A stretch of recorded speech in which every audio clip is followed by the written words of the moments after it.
fountain had probably been attractive at one time, but now it looked like an old stained urinal.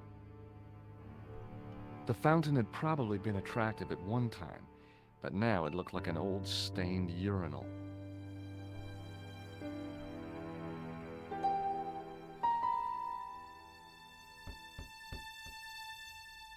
Hello again. Yes, Inspector. Wouldn't you like to shake my hand? Frankly, no.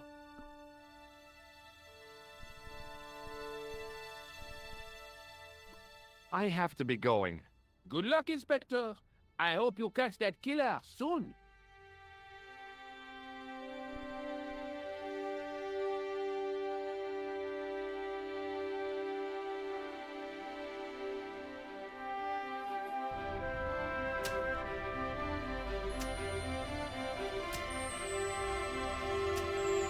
What do you want now? Would you like to shake hands with me? No, I wouldn't. One of the real pleasures of being rich is not having to be polite.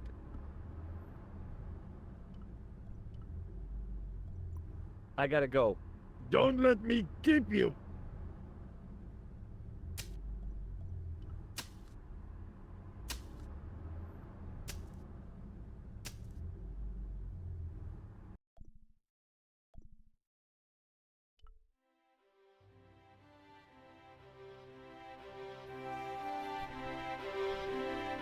It was Rosso's sidekick, Sergeant Moo.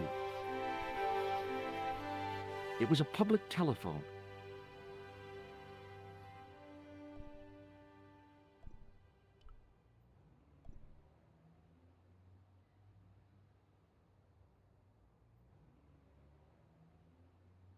Excuse me? Ah, Monsieur Stobart, n'est-ce pas?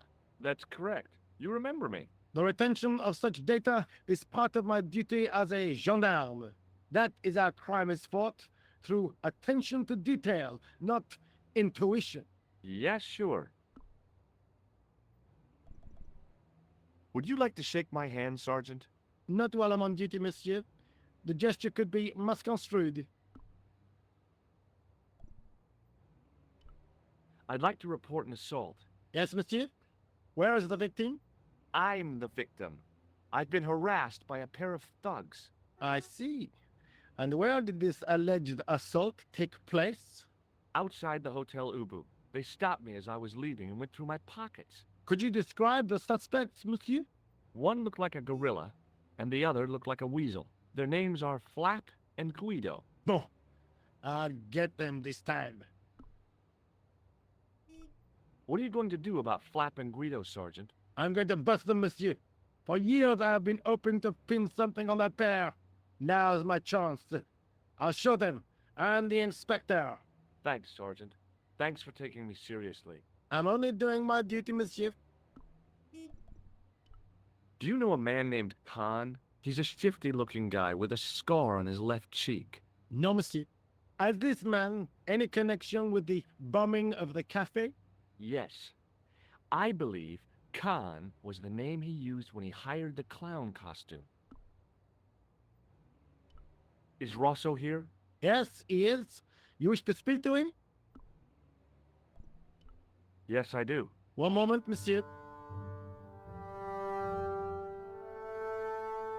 Stobart is here to see you, monsieur. Did he say what it was about? No, monsieur. Very well.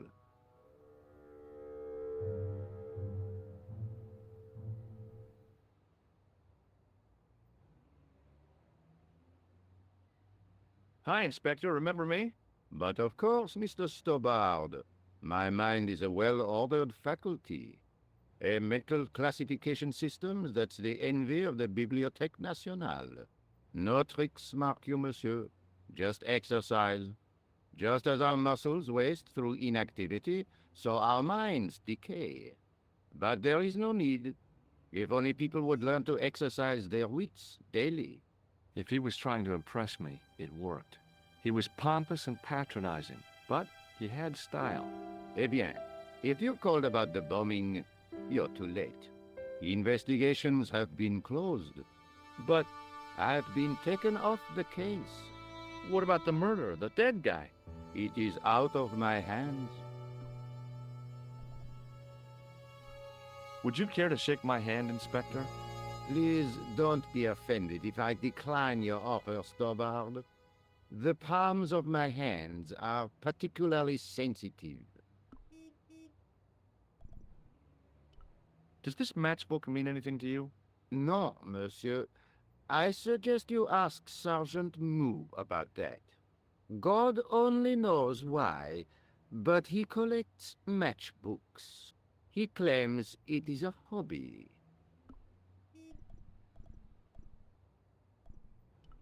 Do you recognize the man in this photograph? No. It's the face of a killer. The man who bombed the cafe? The photograph was taken soon after the explosion. He'd escaped through the sewers, leaving a trail of clues behind it. Circumstantial evidence, Stobbard. None of it proves a thing.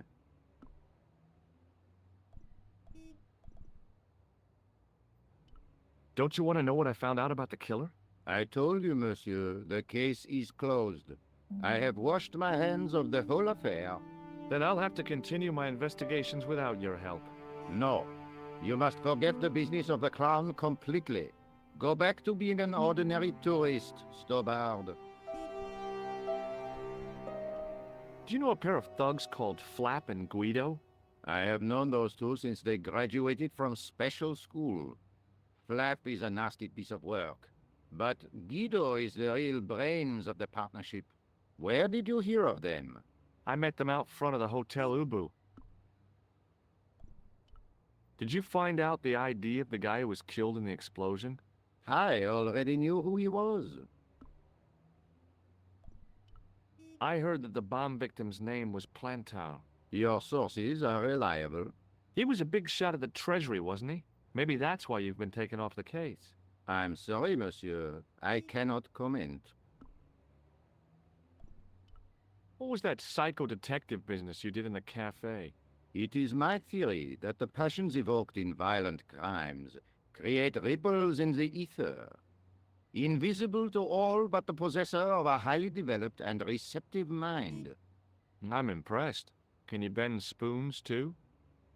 I didn't think a man of your obvious intelligence would stoop to mockery. I'm not mocking. I've had personal experience of the power of the mind. I used to get ignored at parties, until I read a book that changed my life. Really? What was it called? Hypnotism for Fun and Profit. He looked at me as if I'd farted at a funeral. The power of mesmerism is a rare gift, not a party trick. You're not going to try any of that psychic interrogation on me, are you? Do you find the thought of my probing distasteful? Let's just say I'd rather you didn't. I've got more doubts than doubting Thomas when it comes to mysticism. Too bad. I think you would make an interesting subject under controlled regression. The day I let anyone mess with my mind hasn't dawned yet. So long, Inspector.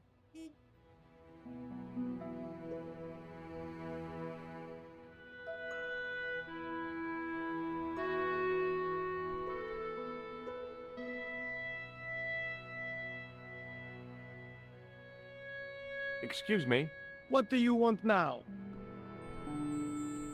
does this matchbook mean anything to you, Sergeant? That's a double-lined Swedish with a crosshatch Bergman strike strip. Now, that's unusual. Pre-war Anderson hinging. Really? I haven't seen a reinforced Anderson outside of a private collection. It's rare then? In this part of the world, yes. There are only 3 places these are made. Taiwan, Manila, and Slough.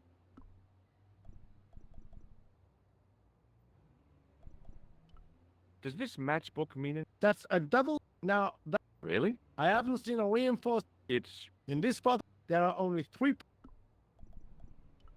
Is Rosso here? Yes, he is. Not really.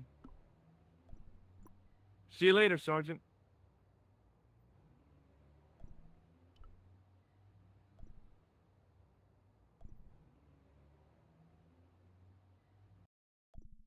No point in phoning that guy again. Hello? Hi, it's George. I have been reading about the Templars. You know, the politics of the Middle East at the time of the Crusades is fascinating. Did you read anything about their treasure? No, George? I guess not.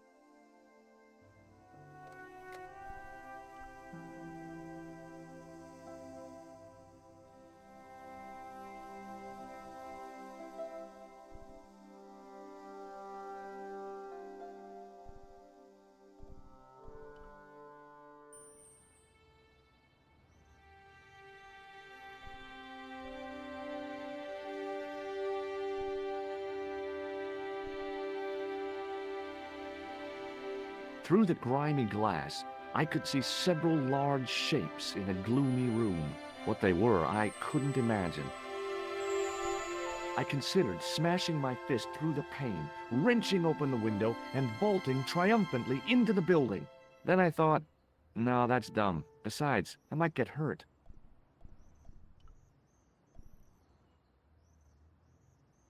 Access to the side and rear of the museum building was blocked by a dense clump of bushes. A real macho guy would have plunged straight into the spiky, scratchy bushes. Not me.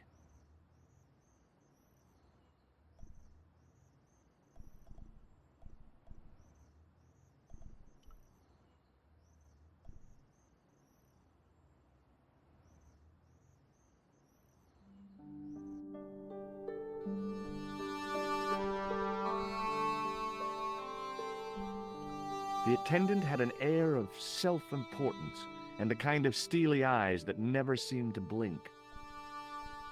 Pardon me, Oui, monsieur? are you Lobineau?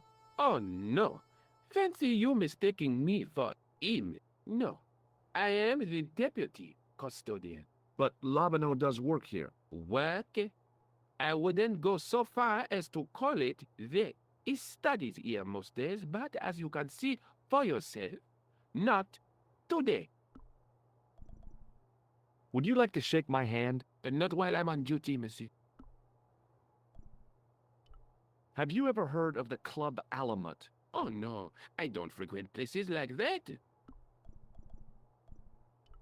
Do you recognize the man in this photograph? No, monsieur. Is there any reason why I should? I guess not. Do you recognize this red nose? I don't think so. What do you make of this tissue? It is absolutely disgusting, monsieur. Do you recognize this ID pass? No. What does this tool mean to you? That belongs in a museum. Pardon? It is a priceless historical artifact, if I am not mistaken. No, it's a plain old tool for lifting drain covers. Do you know anything about the Knights of the Temple? No, sir. Not a sausage. Do you know anything about medieval manuscripts? Not me, monsieur. I am no scholar. Though people often mistake me for one. It is the uniform, I guess. They see the clothes. They are impressed. And they ask you to park their cars? They ask me to party. No. They assume I am an authority on the exhibits in my care. Whereas you know next to nothing about history. Of course not. All I am saying is, I am no scholar. Not like Monsieur Lobineau. Thanks for your help.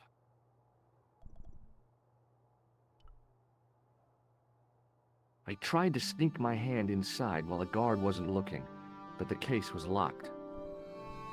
The statue didn't deserve to be mauled by a Philistine like me.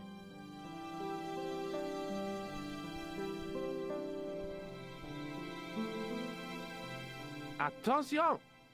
Please do not open the window, monsieur. Don't you think it's kind of stuffy in here? Better stuffy than dead. What's the problem? Fumes from car exhausts? Not just that, monsieur. There's a new burger bar opened up across the street. The Laughing Buffalo. So what's the problem? They cook their burgers on a charcoal grill. And the fat falls on the open flame. The amount of organic compound and smoke particles released is astounding. Since they open, Local air pollution has doubled, and it stinks like a funeral pyre. That is why I keep the windows closed.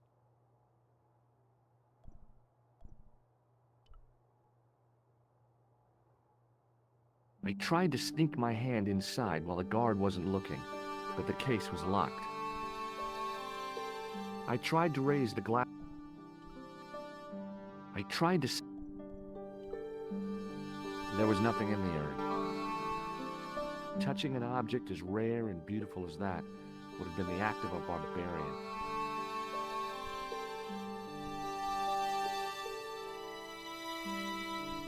Watch out! You'll have that down on top of us! The totem pole looked distinctly out of place in the setting of the museum.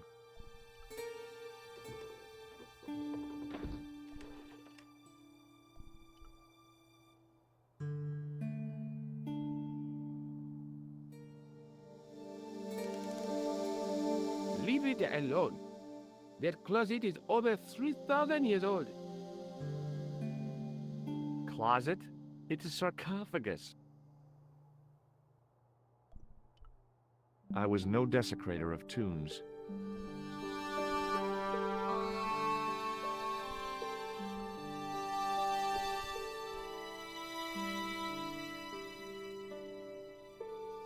Don't open it! Remember the burning cattle! Don't open it! Remember the burning cattle!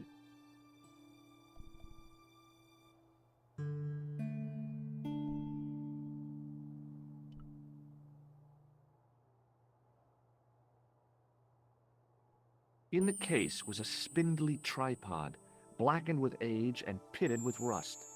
It was identical to the tripod pictured on the manuscript. A notice identified it as 15th century from Western Ireland. It had been found in Lochmarne at the site of a Knights Templar preceptory. Ireland! What's that? This tripod was found in Ireland. I will have to ask you to keep your voice down. I'm sorry, I was excited.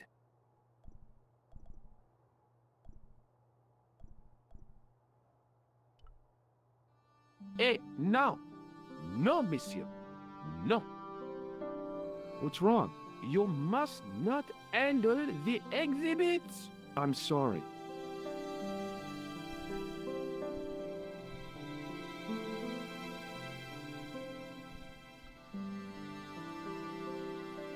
Now, what did I tell you about touching the exhibits? Was it you can touch all you want so long as your hands are clean?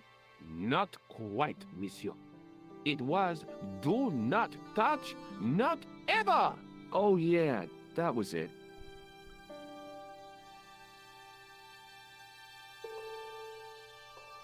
The rod turned smoothly, and the window above me opened.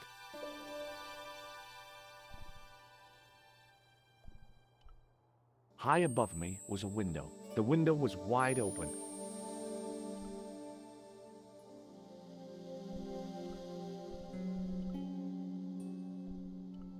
Pardon me. Oui, monsieur? Can you give me any further information about the tripod? Certainly, monsieur. It's infamous. That tripod, that belonged to John Dee.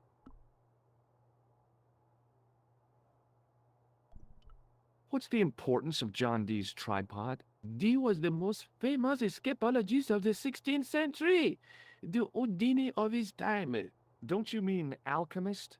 Escapologists use ropes, chains, and handcuffs, not tripods. Well, whatever he was, that is the tripod he used in his experiments. What kind of experiments did John Dee perform with his tripod? Oh, it's the usual. Didn't you study chemistry at school? Yeah, but we skipped over thaumatology. Can I take a closer look at the tripod? What? Get it out of the case? Ah, no! That tripod is protected by a sophisticated surveillance system. How sophisticated? A painfully loud alarm bell. How is the alarm bell triggered? by the slightest pressure on or movement of any part of the case wherein that tripod is situated. It strikes me that to call your alarm system sophisticated is, well, stretching the truth a little. It has never failed yet. The sophistication is in its simplicity. The sign on the tripod says it was found at a Templar preceptory. It does. Yeah, it doesn't mention John Dee at all. Most remiss. You don't know anything about the tripod, do you? No, I don't. I never had much of a start in life, you see. I owe what little education I gained to my uncle. He was an optician, but he also doubled as the village school teacher. He taught me the alphabet. Wait, 19 letters of it. The bottom row of the chart was too small even for him to read, so he left them out. Why don't you start over and enroll for adult education? You know, I never thought of that. Do you see? If I studied art and did all my homework, I could be a professor of history. At your age? Dream on. What can you tell me about the collection of coins? A rare example of silver coinage from the reign of Philippe le Bel.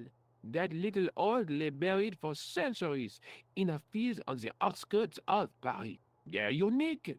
Nothing like them has been found anywhere else in Europe. Who was Philippe le Bel? You don't know? Philippe IV, the King of France. Wasn't he the guy who wiped out the Knights Templar? I have no idea, monsieur. All I know is he was King of France. I don't even know why he was called Philippe le Bel. What can you tell me about the collection of pottery?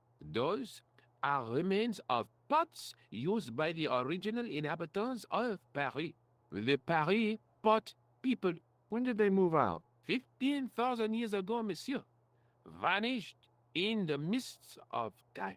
Didn't even have time to pack up their pots. I thought the original inhabitants of Paris were a tribe known as the Parisi. That is right, monsieur. Renowned for their pots. You see, in those days, people didn't have much in the way of possessions. A few flints, some animal skins, maybe the odd bone or two. Naturally, when the Parisi came along with their pots, why, everybody wanted one.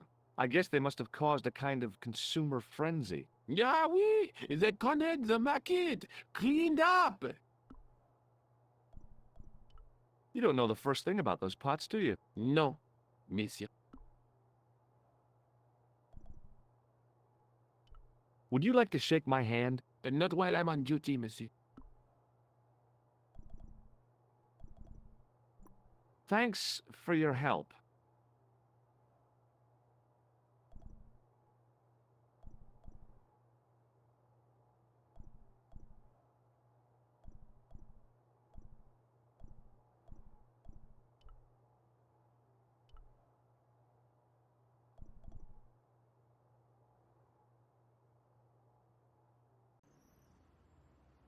The tripod was definitely the one on the manuscript. The Templar connection confirmed it. I was tempted to go to Ireland to check it out.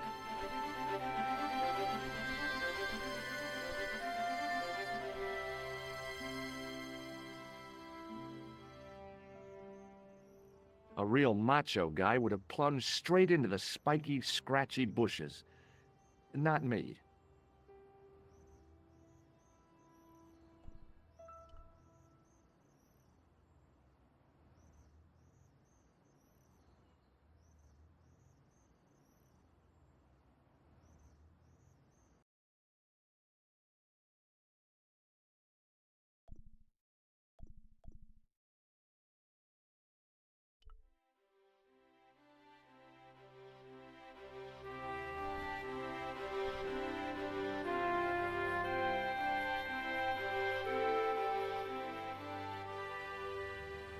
Oh, hi.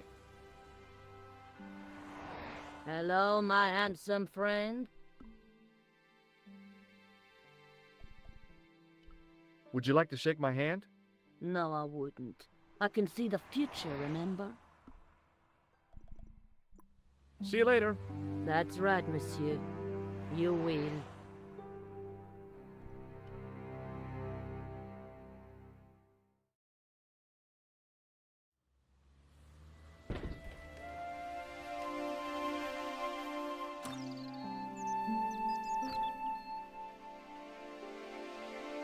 Hi, Jules.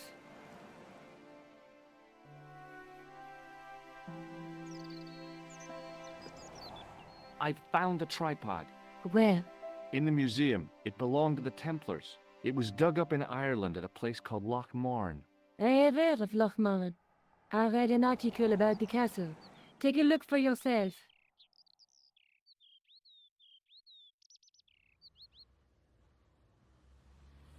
A popular gossip magazine? You read that rubbish? No, I write it.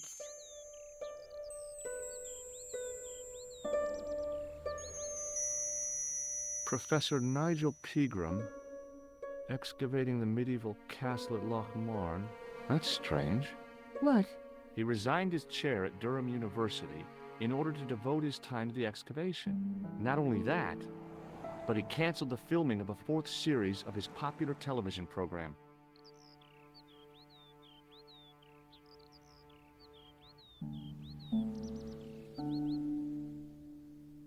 This site at Lochmarne must be awful important to him. He's a professor of history. They're all cuckoo. All the same, I'd like to talk to this Professor Pegram. How do you feel about a trip to Ireland? Disappointed. Huh? That I won't be going. I want to follow up the Bellotta case.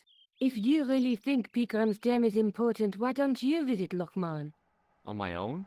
I'm not so sure about that. Where is Ireland exactly? What do you know about Professor Pegram? I've seen a television program, Pegram's Past. He's written a book, The Crusader Families of Ireland. I'll bet he'd be interested in the manuscript. Let's take another look at the manuscript.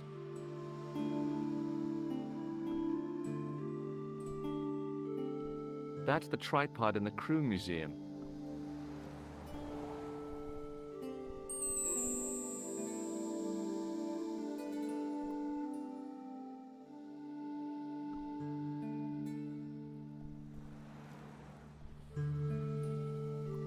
I'll see you later. Okay. Keep me informed if you find anything new.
Several hours later, I arrived in Ireland, the Emerald Isle. I'd been lucky to get a bus from Dublin to the tiny village of Lochmarne.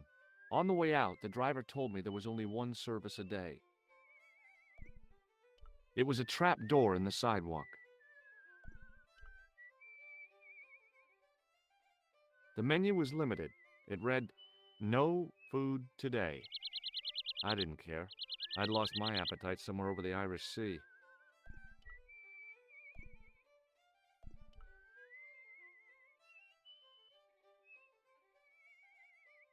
I tugged at the trap door, but it was locked from the inside.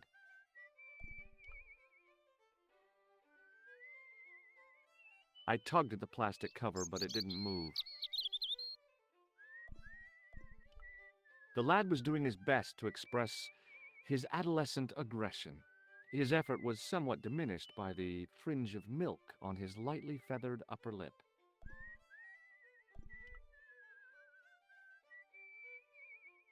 Hi there. What? What's your name, kid? Who are you calling kid? Who the hell are you?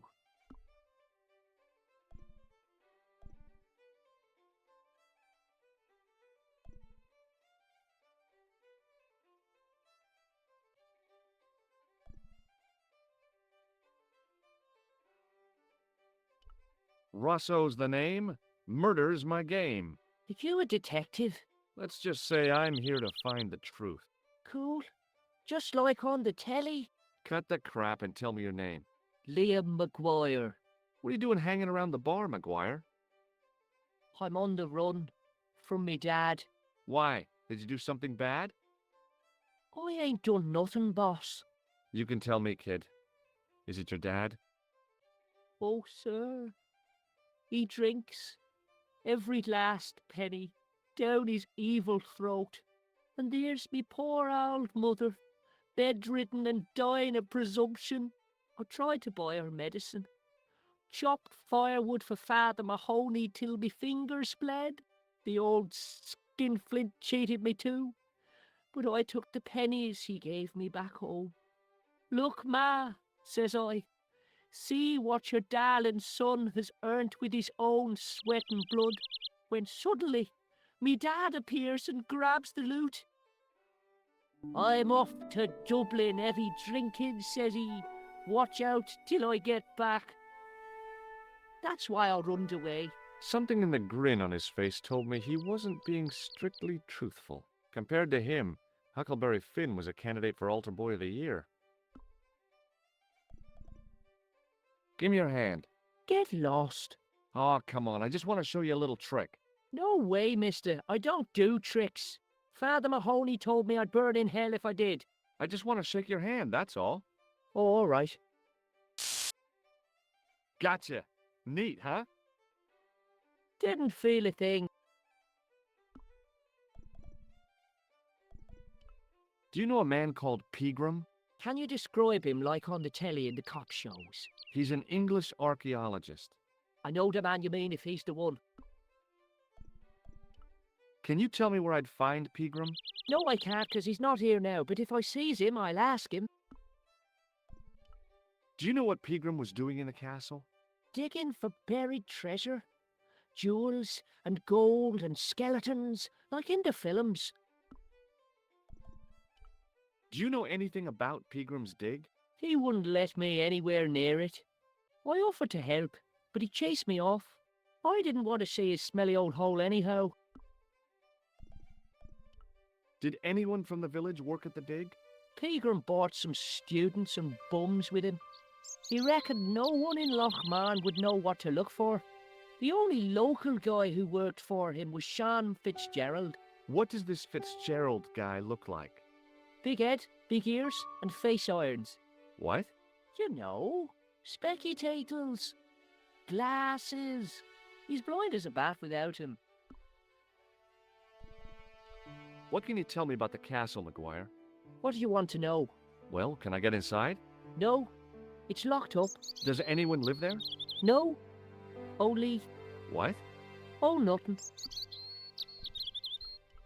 You know something about the castle you're not telling me, don't you? No, What is it you're covering up? Is it something you're scared of? I ain't scared of nothing. I'll give you one last chance to tell me about the castle. Oh, yeah? And what if I don't? Then I'm taking you back to school. Oh, there's a ghost. It's called the Phantom of Lochmarne. You're not telling me you believe in ghosts, are you? Mister, I seen it with me very own eyes.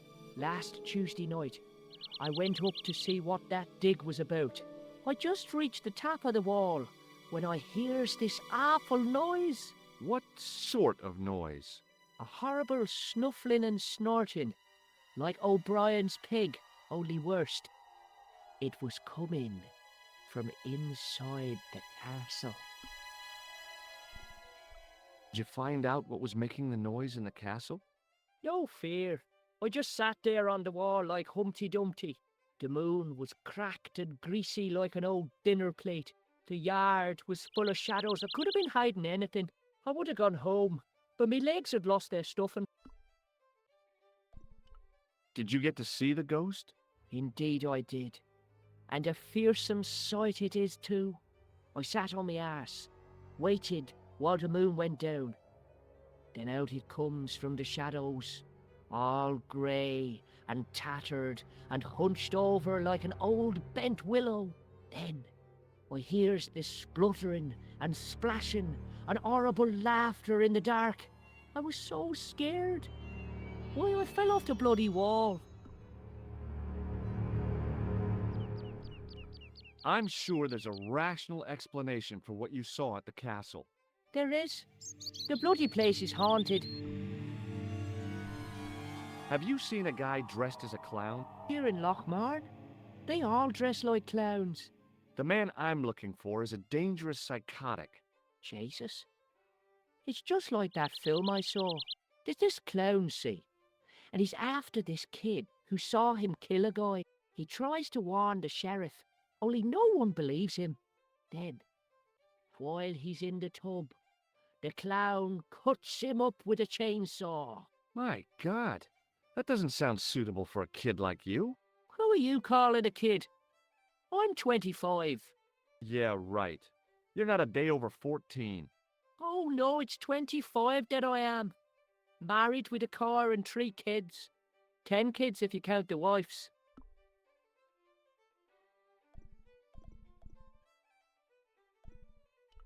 Have you ever seen this man before? What a slimy character. No, I never seed him. Do you recognize this matchbook, McGuire? No, sir, I never seed it before in my life. Have you ever seen anyone wearing one of these? That belongs to the killer clown you're looking for. That's right. Can I have it? Sorry, I'm keeping this as evidence. You should run tests on that, mister. You could identify the murderer with a sample of his snot. Yuck. I don't think so. What does this tissue mean to you? Nothing. Take a look at this, McGuire. It's an ID card. What of it? Ever heard of Thomas Merlin or the Gruber Electronics Corporation? No. What do you think this tool is used for? Lifting drains. Dead right. How did you know that? Work experience course at school. That gives me a choice of going down the drains or up the chimney. You're kidding. See you later, kid. Okay, mister.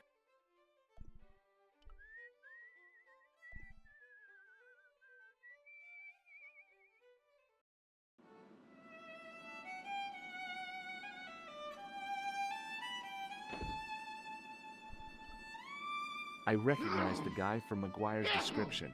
He was real twitchy. I'd been taught not to judge people by their appearance or their clothes or the length of their hair.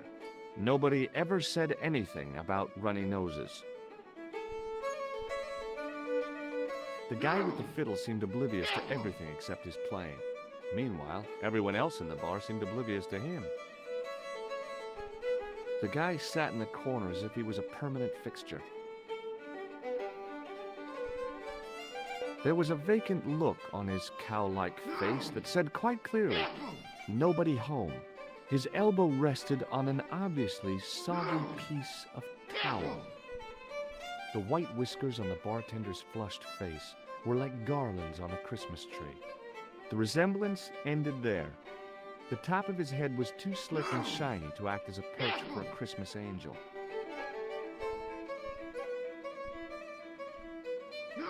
It was a beer-stained piece of toweling. It was an electric pump operated by pushing a small lever. It was an electric glass washer. It looked even older than the barman.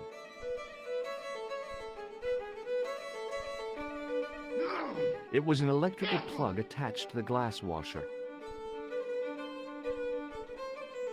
The end of the bar was hinged, like the drawbridge on a medieval castle.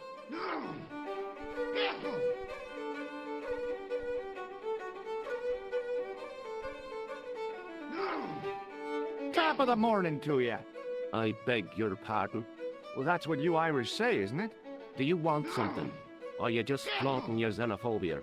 Well, I was trying to be sociable. Is it a room you're after?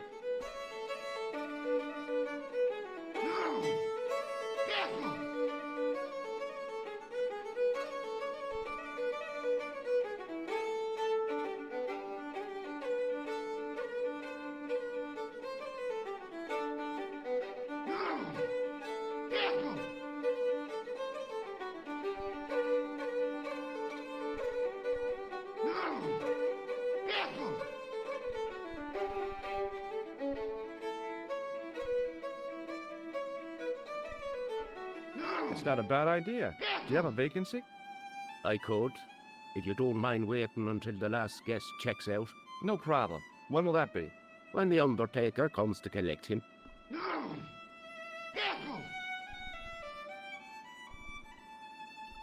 Do you know a man called Pegram? Indeed I do. Are you a friend of his, by any chance?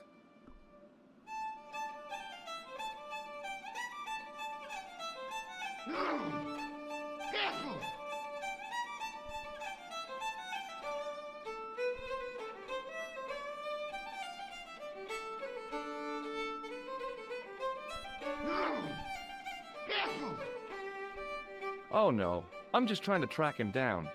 Me too. That son of a bitch should be locked away.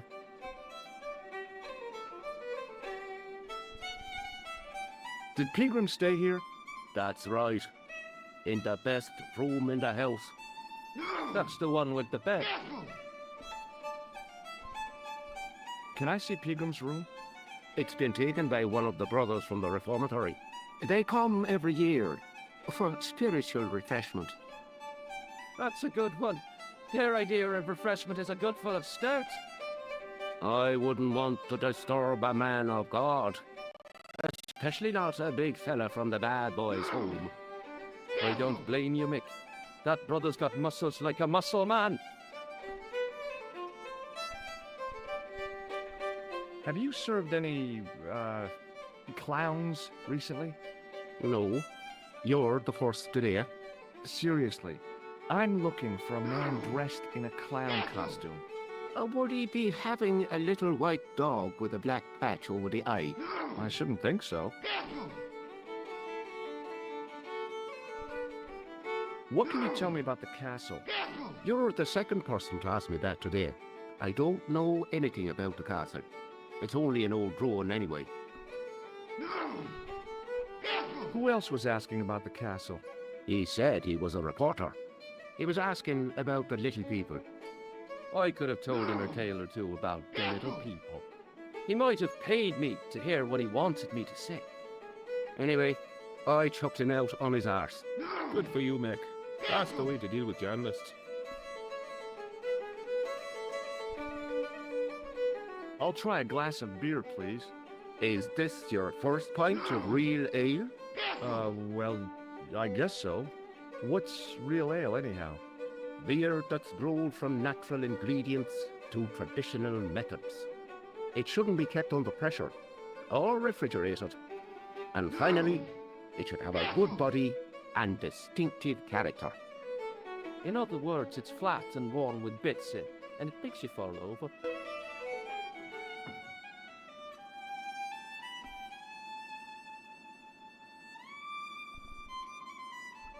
Do you recognize this man?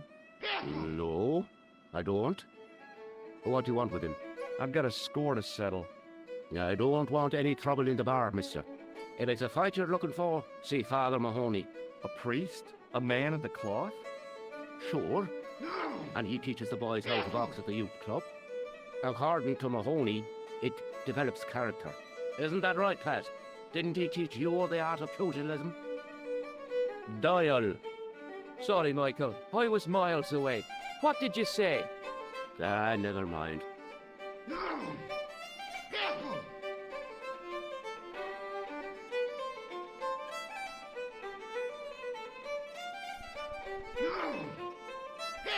Do you recognize this man? You already asked me that. Do you recognize this matchbook? No, sir. Hey, bartender?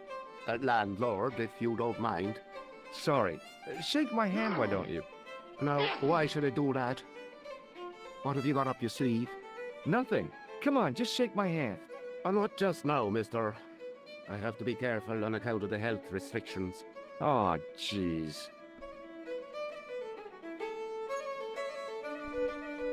Does this false nose mean anything to you? It's not Red Nose Day again, is it? I don't know. But this is part of a clown's costume. I know that. Good God Almighty. What do you take me for?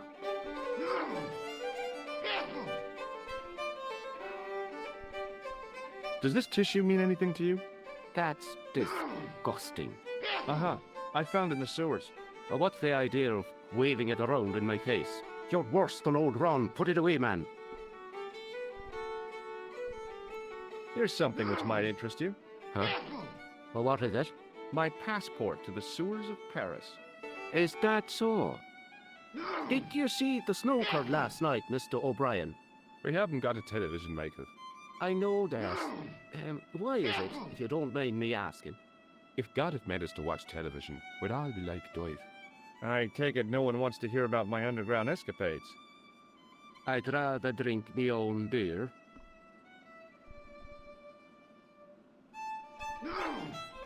Do you recognize this matchbook? No, sir. Thanks.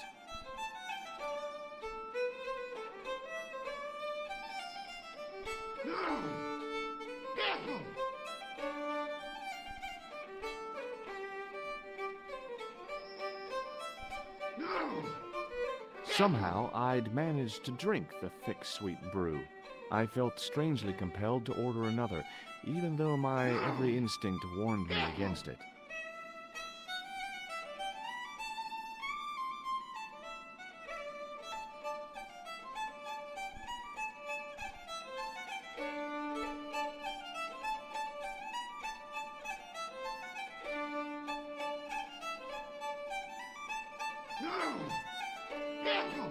Mr. Fitzgerald? What? I need to speak with you urgently.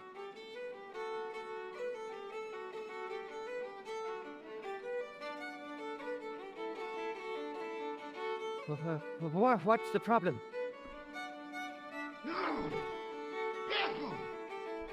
Can I get you another drink? Oh, no, thank you. I shouldn't be drinking at all. I'm on tablets for my nerves. It wasn't a pint and I'll pass out. Did you work at Professor Peagram's dig? What gave you that idea? McGuire says you did. You don't believe that damned hooligan, do you? Why not? His probation officer could tell you a tale or two. Where can I find Professor Peagram? I heard he's gone fishing. I don't know where. What can you tell me about the castle? There's nothing there. Just an old ruin. How old? I really couldn't tell you. Have you ever explored the castle yourself? I used to play there sometimes, when I was a kid. Then one of the little ones fell off the wall, broke his head and died.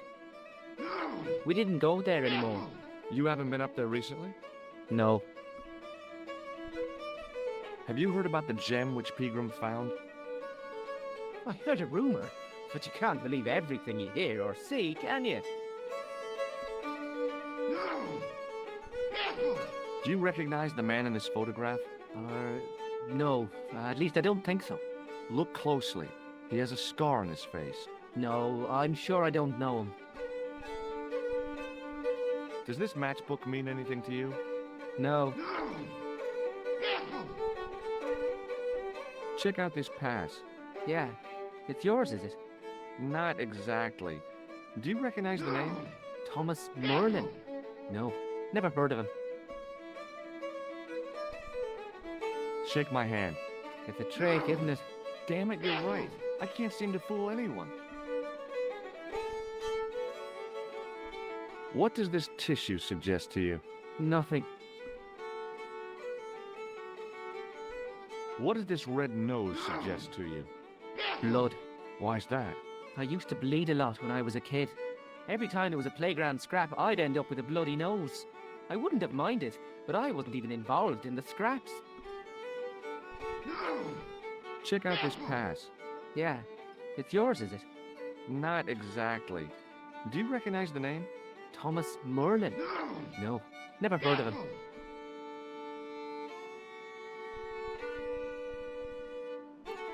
See you later.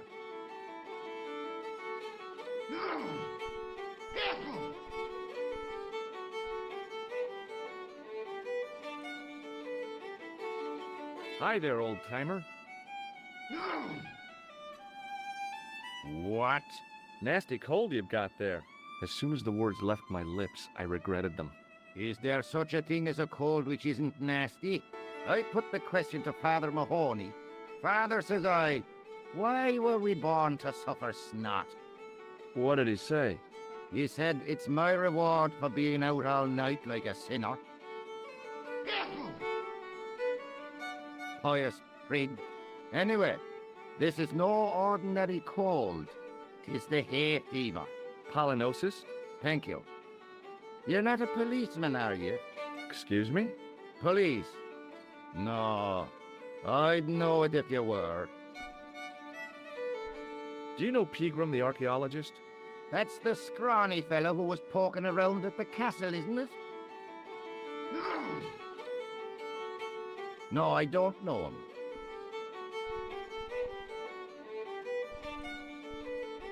Do you know where I can find Pegram? I told you, I never heard of him. Were you aware that Pegram was conducting an archaeological dig? I don't meddle in other people's affairs. They don't interest me. Can you tell me how to get into the castle? Don't even think about it, me bucko. Lochmarne Castle is haunted. That's what the kid outside told me, but I don't believe it. Then you're a fool. Have you ever seen the ghost? To be sure, with me very own eyes. Can you describe the ghost? It was horrible. A wee stunted beast, long beak, straggly, flappy wings. Are you sure it wasn't a wild animal? A rabbit or a skunk or something? Skunk in Lochmarne? That'll be the day. No, that was a ghost, to be sure. I think I know what you saw on the castle wall. I know what I saw. I don't think so. It was the kid, McGuire. What? He was up on the wall last Tuesday night. He thought you were the Phantom of Lochmarne. Oh! Ghosts don't bother me. I still want to visit that castle. You can't. It's not open to the public. There's no one around to stop me, is there? That's right. Nothing human, anyhow. Can I buy you a beer? Very kind, I'm sure. But I don't drink the stuff Leary sells. What's wrong with it? I've seen what it can do. Do you recognize the man in this photograph? Is that supposed to be you? No, I don't have a scar on my face and I'm not from the Middle East. I can't tell without me glasses. What does this matchbook mean to you? Nothing. Go away and stop bothering me. What does this red nose mean to you? I suppose you're collecting for charity? No, I'm not. I want to know if you've seen someone wearing a nose like this. No, I haven't. You could make use of this tissue.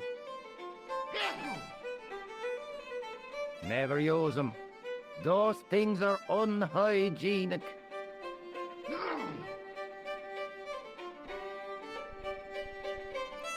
I'll see you later.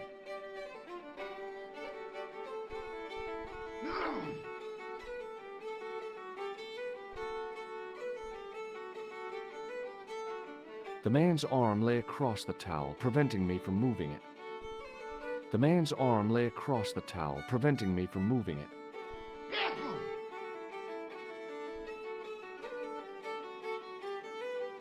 As the man raised his arm to drink, I snatched the towel away.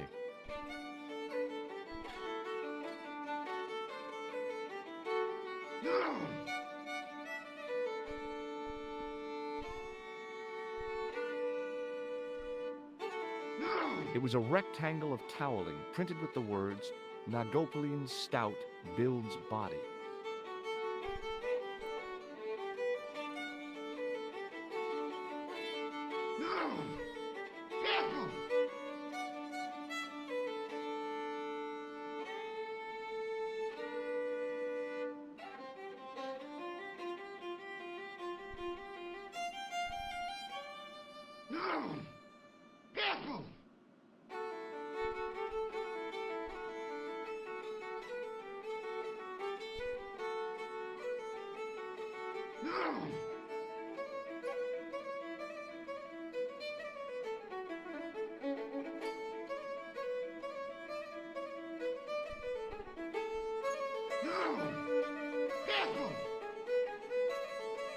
Oh, no, you don't.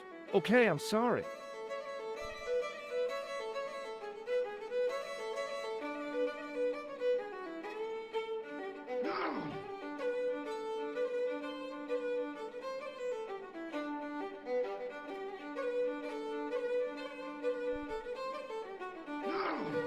As soon as the old guy looked away, I grabbed this piece of wire.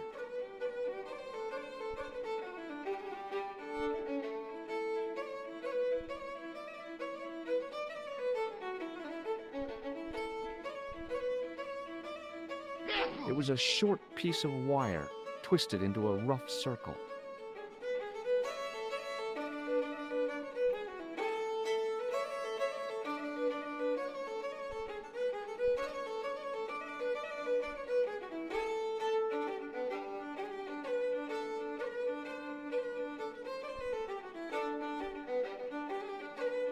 Hi, my name's Stobart, George Stobart. Hello there, mister. What can I do for you? Do you know Professor Pegram? Do I know him? Do I know the good professor himself? No, I don't. I mean, I know who he is, but I don't know him to talk to. Do you know anything about Pegram's excavation? Only that he didn't have the right tools for the job. What he needed was shovels and a JCB. Pegram was digging for historical remains, not coal. Is that a fact? What the hell for? Here's the science of archaeology part. Understanding how people used to live by what they've left behind. One day archaeologists might be digging up our remains. Imagine that, Mr. O'Brien. I wonder what they'll find. Well, it won't be arrowheads and beakers. Fast food cartons and flavoured condoms, more likely.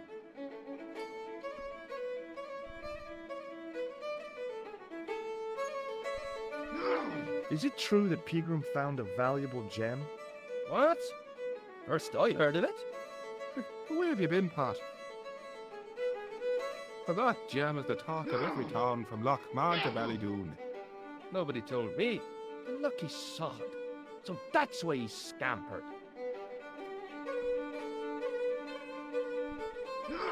Did anyone from the village work at Pegram's dig? I tried it myself, but that high and mighty history man called me incontinent. What a nerve. Hadn't I dug more holes than the rest of them put together? Do you remember seeing Sean Fitzgerald at the dig? Let me see now. I think me brain box needs a spot of lubrication.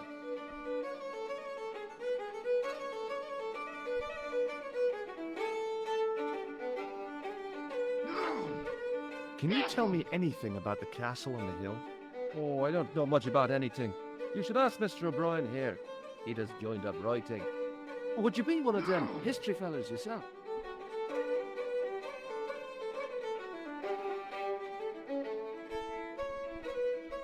That's right. Professor Stobart, Miskatonic University. You're an archaeologist, and you're asking us about the castle. Excuse me, Mr. O'Brien. The gentleman was talking to me. How come you didn't leave with the others? I didn't know they'd gone until the landlord told me.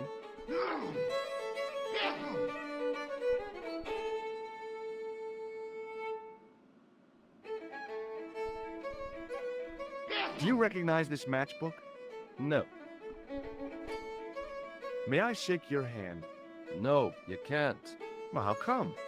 Because I'll spill me beer if you do. Do you recognize the man in this photograph? It's a handsome mug on that fella, to be sure. Is he a film star? Don't be fooled. This is the face of a psychopathic killer. No. Well, there's one in the eye for me and my men. What do you make of this tool? It's for lifting manhole covers. That's right. I found it in Paris. Well, you look at that. A French sewer key. Marvelous.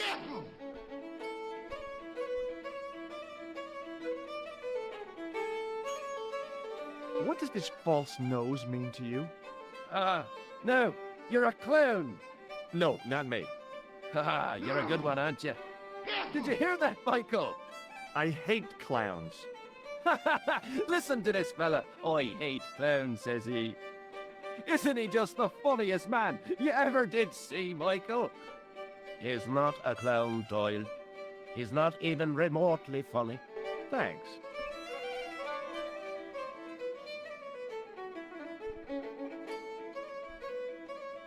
Can I buy you a drink? You most certainly can. Give me a drink for my friend here. Who, Doyle? Has he conned you into buying for him? Shame on you, Patrick. Same again. Just a point this time, Michael. 1 point of brown coming up.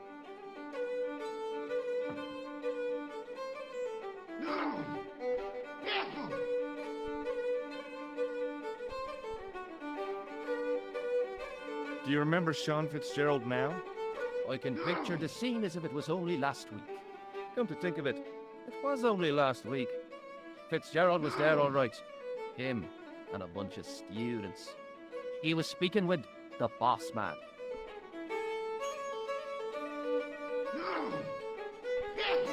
Bye for now. Somehow, I'd managed to drink the thick, sweet brew. I felt strangely compelled to order another, even though my every instinct warned me against it. Excuse me. Yes, sir? May I have another beer, please? Certainly, sir. Same again? Yeah, please. How is this stuff made? That's the secret of the master brewer, sir. Each barrel is lovingly manhandled in time-honored fashion, suspended on skillfully tied ropes of the finest hemp, lowered into the cellar, utilizing the forces of original gravity, like manna from heaven.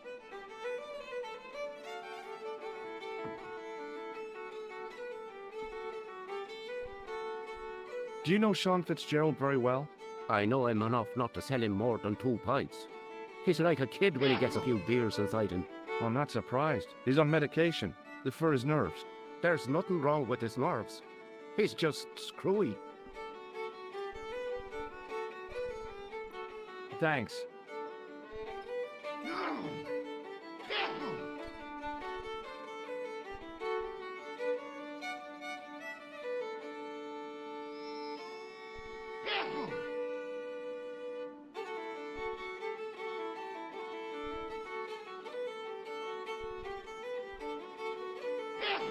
Hello there. My name's George Stobart. Pleased to meet you, I'm sure. I'm O'Brien. Can I help you? Do you know where I can find Pegram? You're too late to meet that fella. Is he dead? Not that, but he's gone from the village. I saw a pint with our esteemed host, I might add.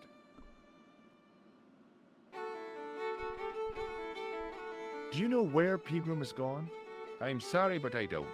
He upped anchor in the dark and shipped out before the dark. Why did he do that? Who knows? a guilty conscience, or a secret assignation. Whatever the reason, he'll not be missed in Lochmarne.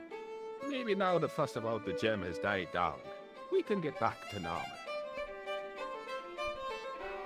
What can you tell me about the gem which Pegram found? Now there's a gem, which should never have been taken.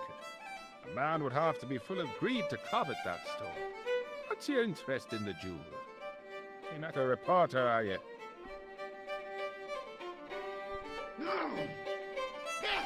Oh no. Thank the Lord for that. Why is Pegram's departure upset the landlord? She's lost a paying guest, that's why. More than that, there's the question of an unsettled bill. Poor Michael's seen red over the business, and I don't blame him. Goodbye for now.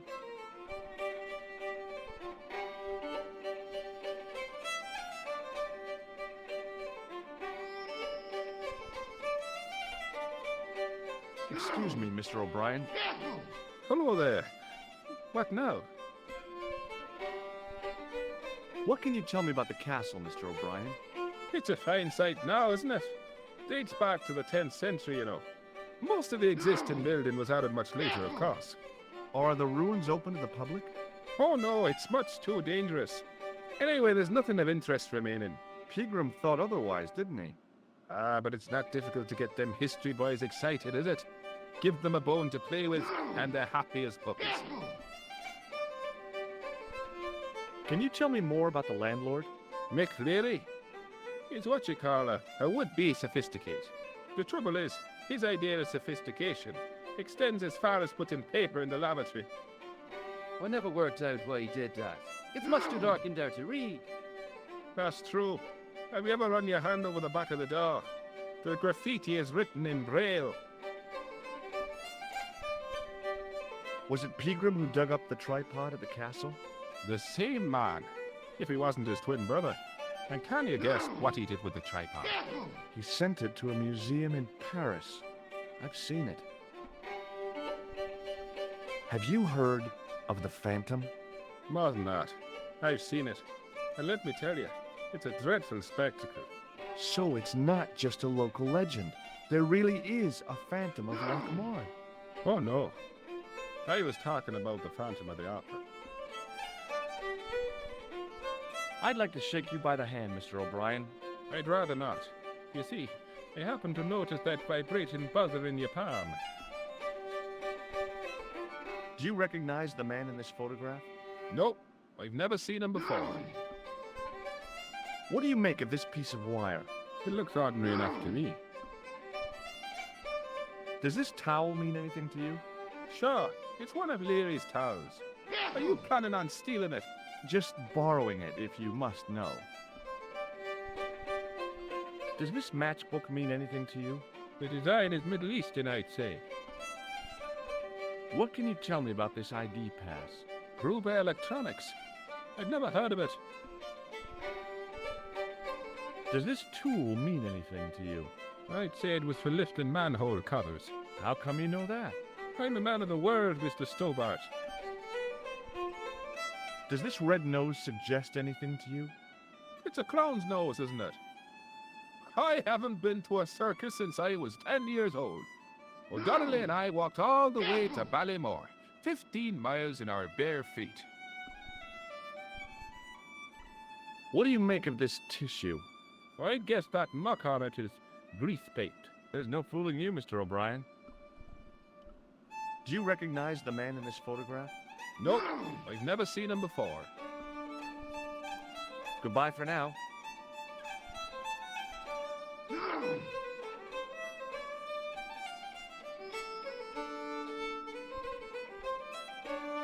He wasn't listening.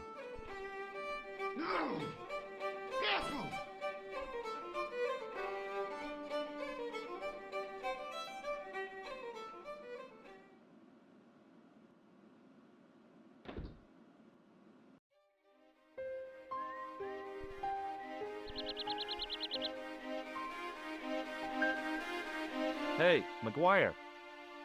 What do you want to know? Are you sure Fitzgerald worked at the dig? Oh, Oh, yes. It was him, all right. Would I tell a lie? Well, he denies it. I saw them together only last night. I wish you'd told me that sooner. What were they doing? Pegram gave Fitzy a box. He didn't look too happy about it. I knew it. But how am I going to persuade him to part with it? Break his fingers. No, I couldn't do that. I could. Thanks for the offer, kid, but I'll try a more subtle approach. Chinese burns? Do you know where I could find Fitzgerald? He's inside, but you won't get no sense out of him. How come? Is he drunk? He's like a frightened rabbit.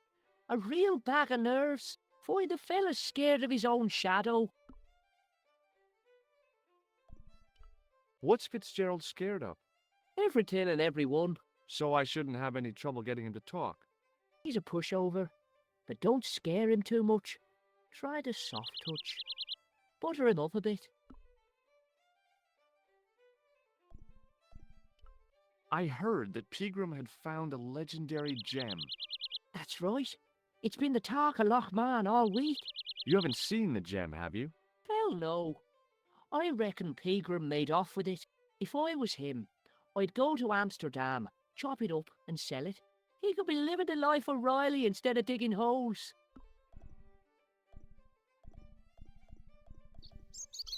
What do you make of this, kid? Hey, that's one of Leary's towels. He'll skin you alive. That old windbag doesn't scare me. Anyhow, I'm only borrowing it. You're pretty cool, mister. For an old guy. See you later, kid. Okay, mister.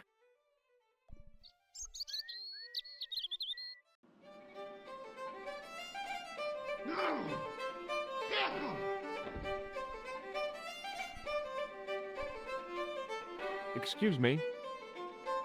Yes, sir? Hey, how about another drink? See him again? Do you serve cocktails? I'll serve anyone with manners and money. No, I'm serious. Have you considered turning McDevitt's into a cocktail bar? Cocktails are chic, cool, and popular with younger drinkers. What? Kids in the bar? Can you imagine it? Pinball, pimples, and puke. Right, I get the picture. I'll settle for a glass of stout.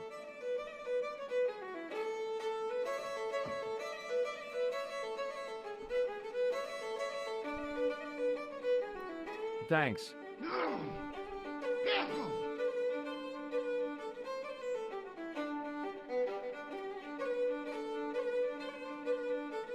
Hello.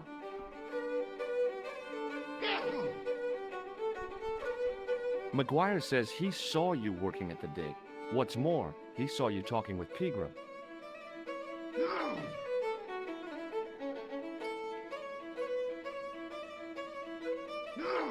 I knew this would happen. I knew I'd get caught.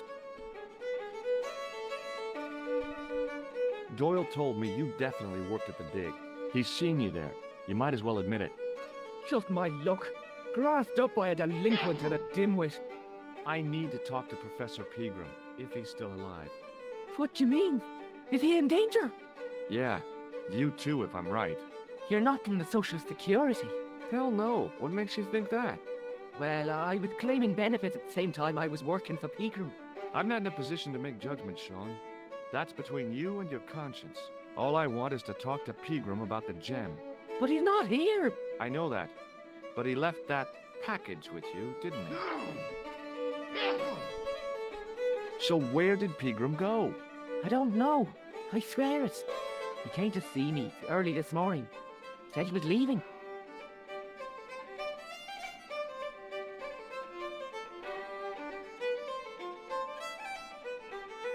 He asked me to give this package to a guy called Marquet.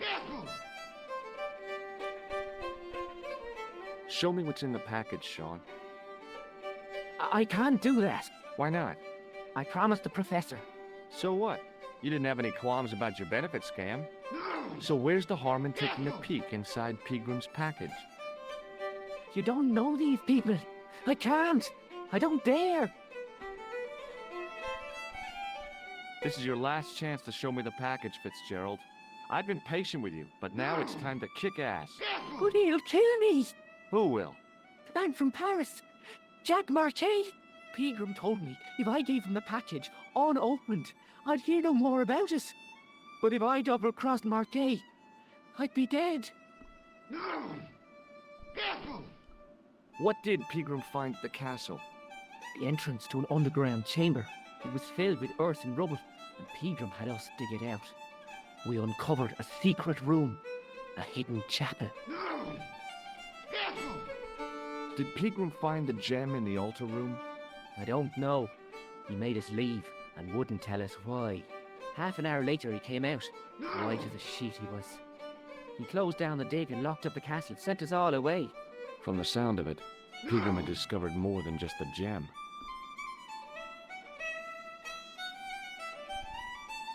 Shake my hand. It's a trick, isn't it? Damn it, you're right. I can't seem to fool anyone. I'll deal with Jacques Marquet. Give the package to me. No, why should I trust you? I don't know who to trust anymore. I wish I'd never even heard of the Lochmarne gem.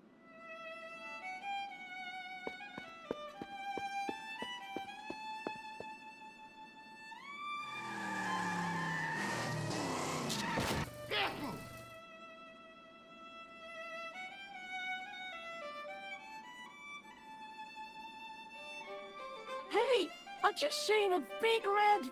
Get out of here, Maguire. Come back when you're old enough. What's the lad howling about? A big red sports car. Sean Fitzgerald's been runned over. Get out! Noisy little tyke. Maybe you should send out some medicinal brandy, Michael. Oh, yes. And who's going to pay for it? Not me.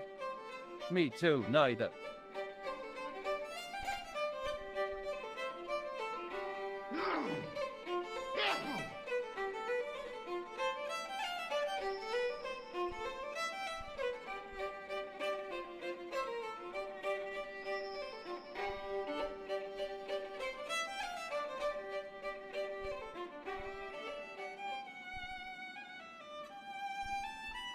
Excuse me. Yes, sir? Aren't you going to see what happened to Fitzgerald? Why? Didn't you hear what the kid said? The man's been hit by an automobile. You don't want to listen to Maguire. He's a born liar and a hooligan. I'm really concerned for Fitzgerald's safety.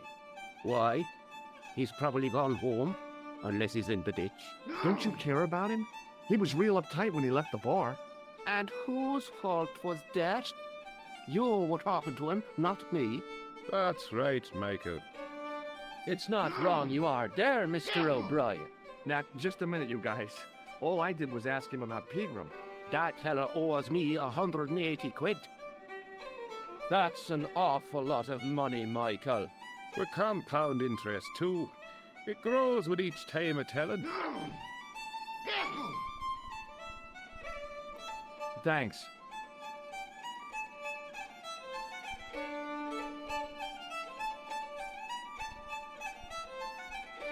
Hey!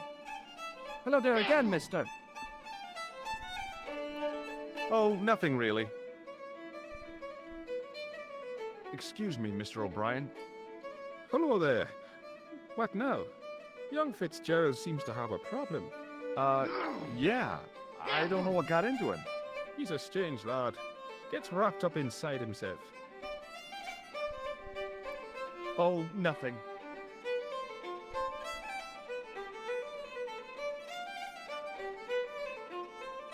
Hello again.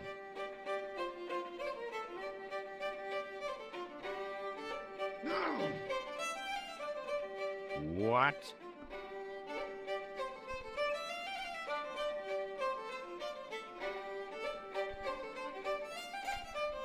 What's that you're making? It's a necklace, me bucko. Oh, sure. Made out of steel wire? That's right. A necklace for my pretty one. When my little lover feels it round her slender neck, she'll be mine. All mine.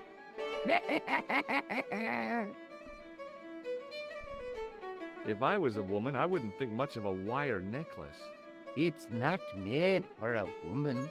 I've got my sights on tastier dishes than women.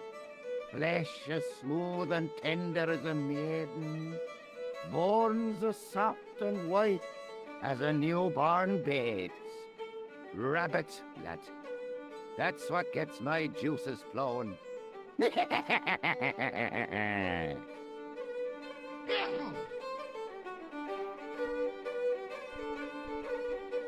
Ah, so you're making snares to trap rabbits. That's right. Do you have a problem with that? Damn right I do. Isn't it painful? Only if I get me fingers caught. I'm talking about the rabbits. Do they feel much pain? You bet.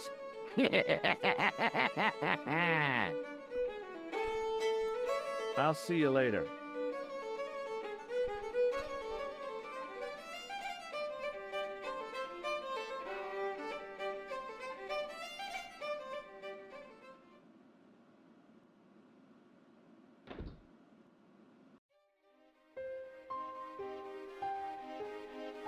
I was telling the truth about Fitzy, mister. Okay, calm down. Now tell me what happened. I was standing here, minding my own business, when I saw this beautiful red sports car coming up over the hill. Would you look at that, says I. And I going over to take a closer look. Next thing, Fitzy comes tearing out of the pub and nearly knocks me on my ass. Well, the car just flies at him. It was too fast for poor old Fitzy, and hit him an awful wallop. He goes flying up on top. Jesus, says I thought he was a goner. Next thing, the driver hops out, and I couldn't believe my eyes.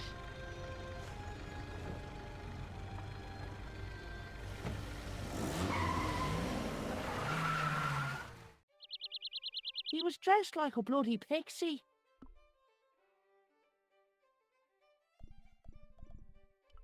Did this pixie have a scar on his cheek? I couldn't see. He was wearing a stupid mask. Are you a special agent? Sorry to disappoint you, kid, but I'm not. I'm just an ordinary guy caught up in a whirlpool of intrigue. And you're drunk. Not so. Yeah, you've been drinking mucky beer in the boozer. Only a few glasses.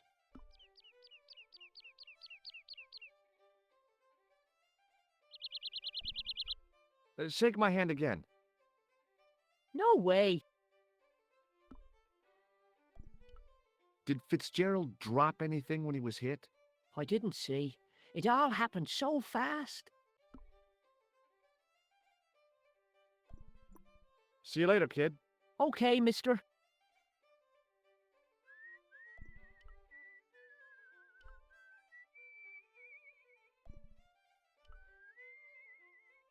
The plastic cover had been smashed by the pixie's car, revealing a switch. I pushed the switch down, but in doing so it snapped off in my hand.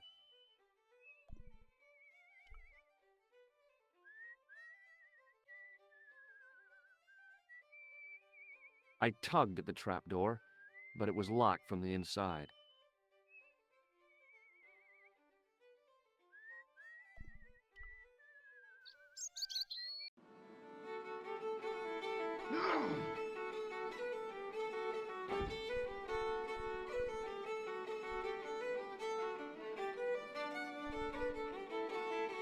Excuse me. Yes, sir?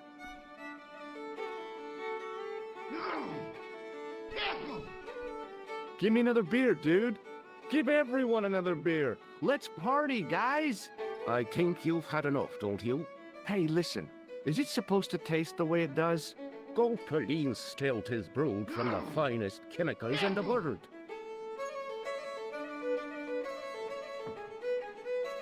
I'm sorry, but the pump appears to be broken. I can fix it for you. I don't think so. This is a job for a professional electrician. Oh well, at least the glass washer is still working. It's not my beer, is it? It just so happens I'm an electrician. Check out my credentials. Well, no. Isn't that marvelous? Here's a house bedeviled with faulty wiring of a wayward nature. Here's you, an electric man, with a little plastic card to prove it. I still want to see what you can do before I let you touch me beer pumps. You can make a start on the glass washer.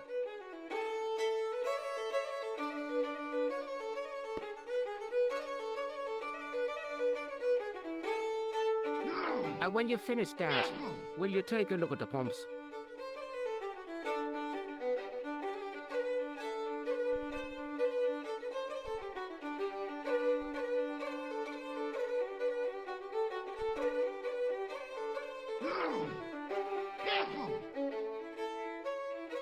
There was nothing physically wrong with the glass washer.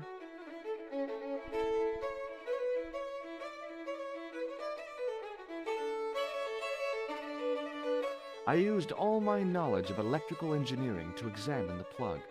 Seemed fine to me.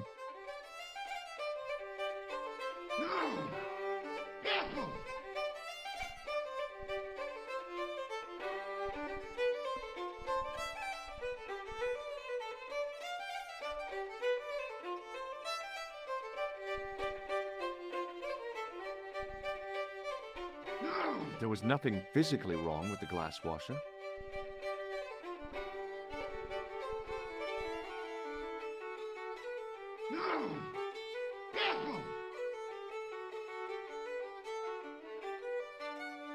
I replaced the fuse with a piece of wire. I knew it was dangerous, but I was desperate enough to disregard everything I knew about standard safety precautions. Excuse me, Mr. Leary. I fixed your glass washer, no problem. Bingo! And a blessing to all the saints. A free half-pint to that man, on the house. Now, could you take a look at the beer pumps? Well, I guess so, but I'm not making any promises. If you can't fix them, I'll have a riot on me hands. The pumps are in the cellar, right? That's right. You'll find a flashlight down there somewhere.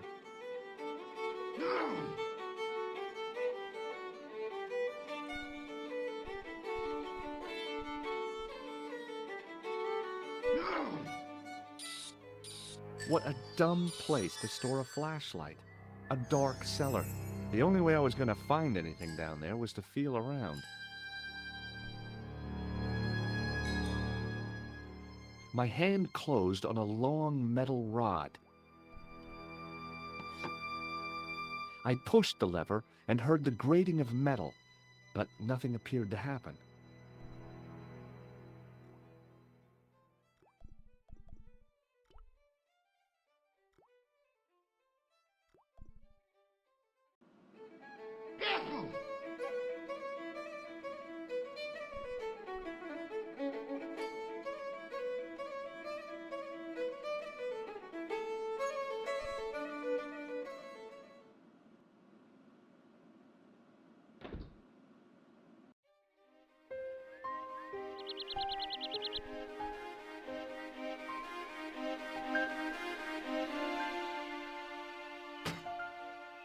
I lifted the trap door, and an overpowering smell of stale beer rose from the cellar below.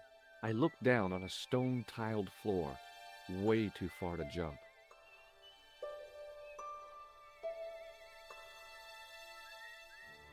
Excuse me. There was a nasty feeling in my guts I usually associated with light opera.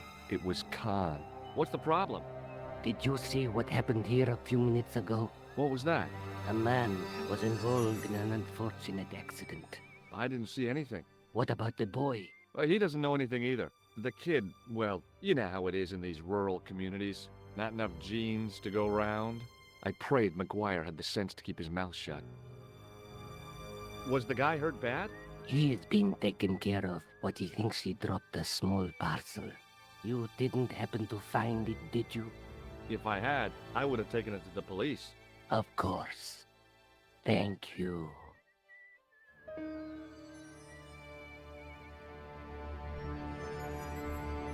The trap door gave access to the cellar of the bar. It wasn't my nerves that stopped me jumping. It was my damned legs. They wouldn't move.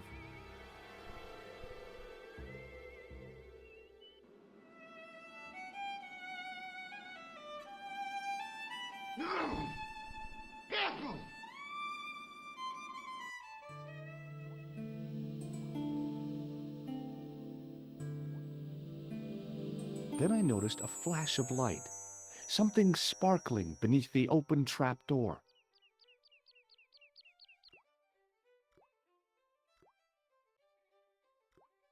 It was Peagram's gem, all right. A large, uncut blue stone. As I held it aloft, I realized the fascination it could command. I guess I was already under its spell. Did you find it? What? Whatever you was looking for. Yeah. Listen, McGuire, I want you to keep this to yourself. No problemo. Just chuck us up a crate of lager. No way, you're not old enough. We can sell it and make some cash. Forget it, kid. I couldn't betray Mr. Leary's trust. I could, for sure. That old misery guts deserves it. If you want to do me a favor, keep a lookout for that guy in the suit. Okay. But it'll cost you a packet of chips. Oh, and shout if you see that Ferrari.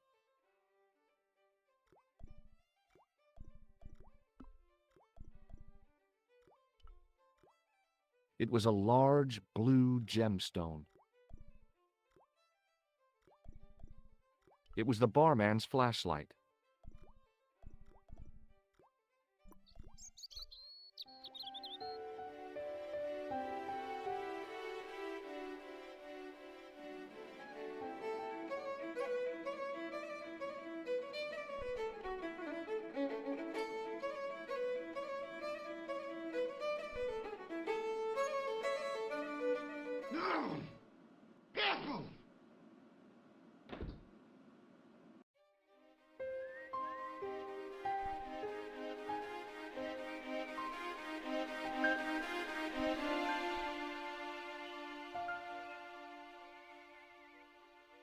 It wasn't my nerves that stopped me jumping. It was my damned legs. They wouldn't move.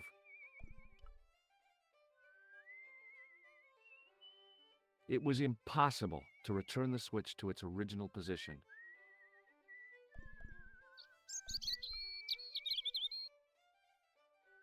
Hey, McGuire. What do you want to know?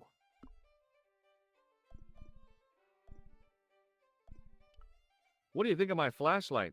It's a torch. That's what we call it on this side of the Atlantic. See you later, kid. Okay, mister.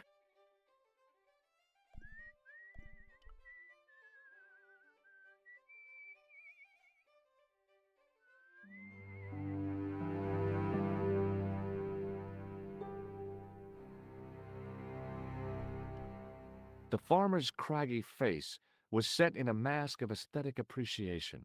His feet were set in a pair of manure-caked boots.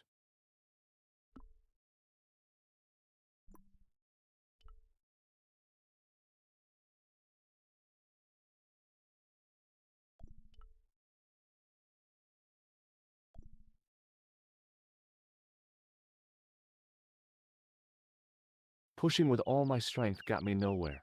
They didn't budge. I really need to start working out.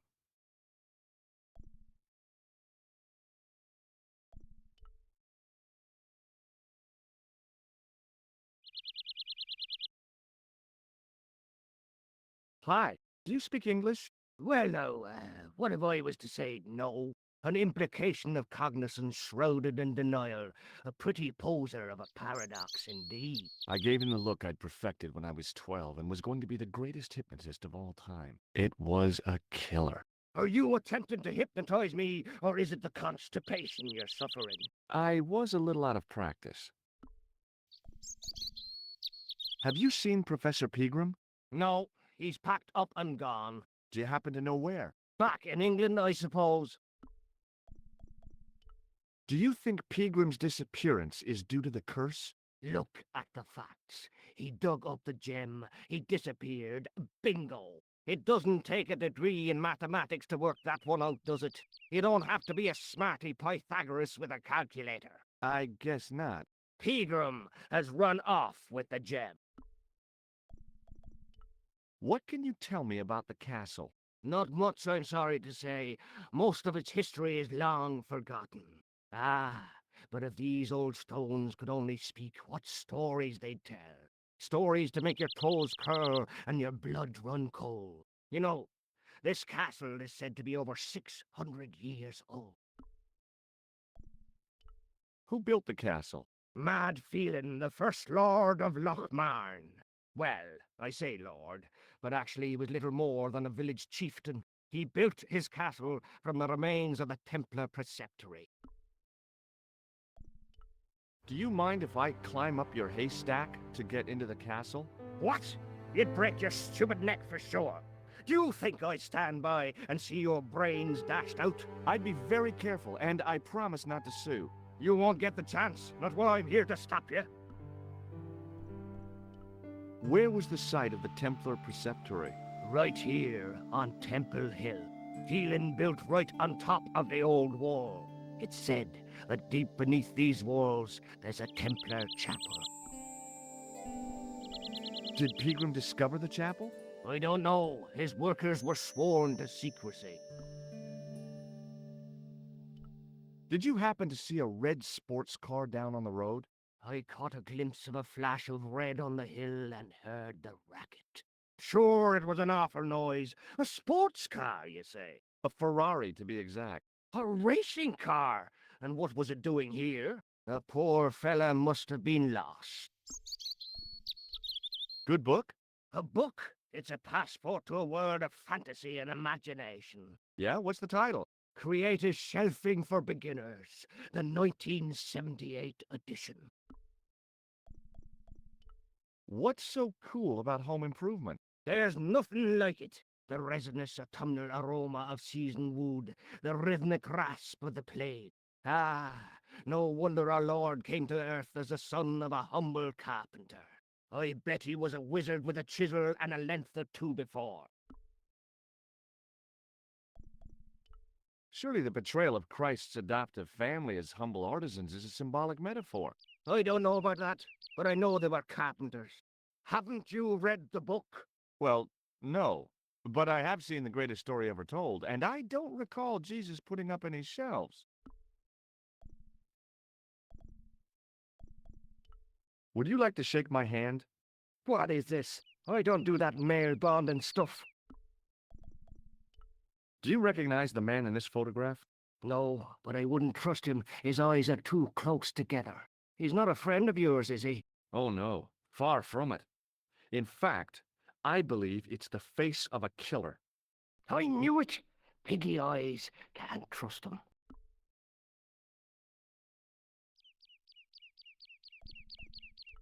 The driver of the Ferrari was involved in an accident.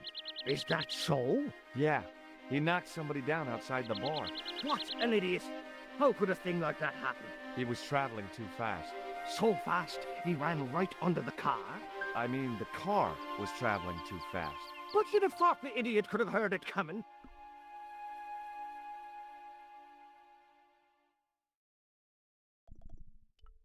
This is the gem that Pegram found in the castle. So that's what all the fuss was about. I can't see why myself.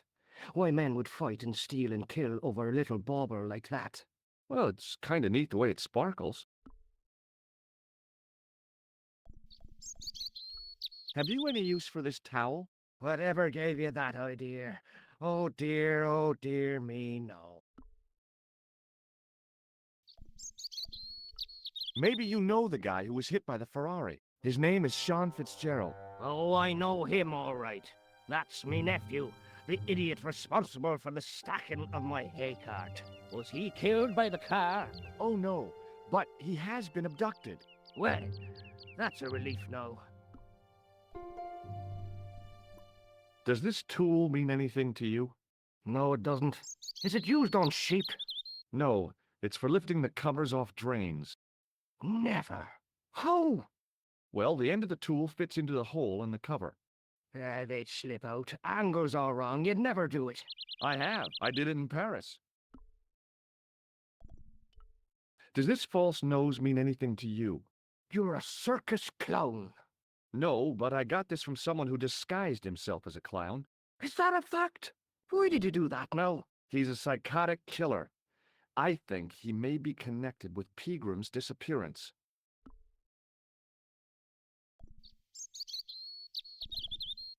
What do you make of this matchbook? seems ordinary enough to me. Do you recognize the name on this card?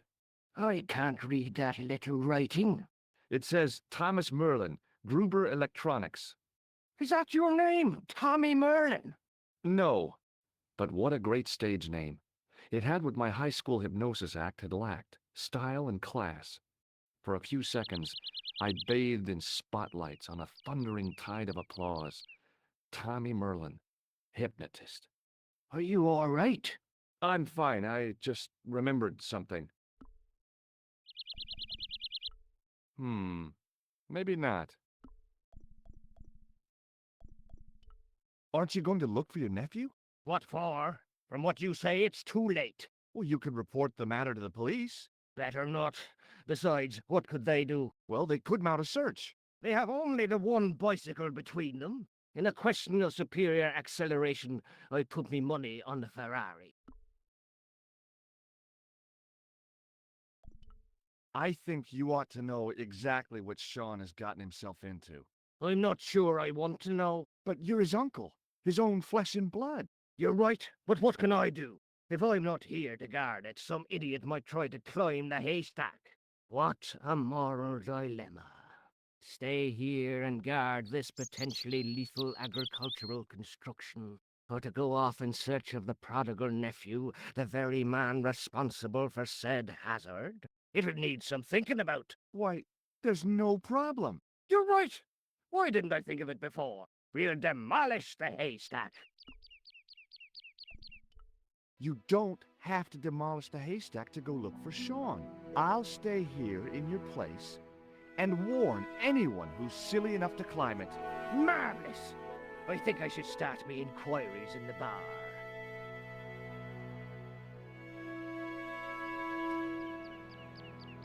He strode off in the direction of McDevitt's bar, leaving me to contemplate the stack of hay.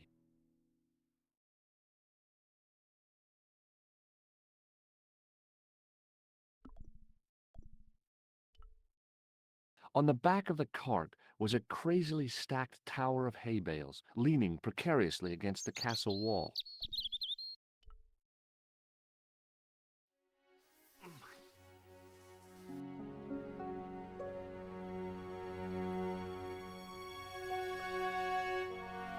The stack of hay stopped, short of the top of the wall. Even if I stretched as far as I could, the wall was out of reach. What I needed was a slice or two of Alice's Wonderland. There was a narrow crack between two of the stones where the centuries-old mortar had crumbled away. Above my head was a gap in the wall where the massive stones had fallen away.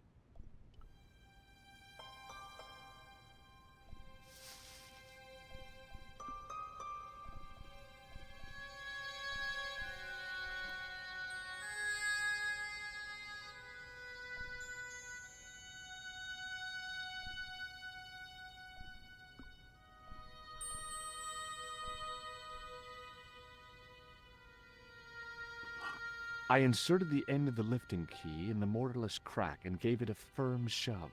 It remained lodged in the wall, jutting out to form a step.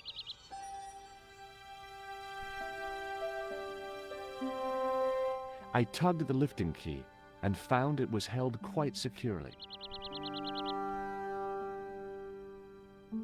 I tugged the lifting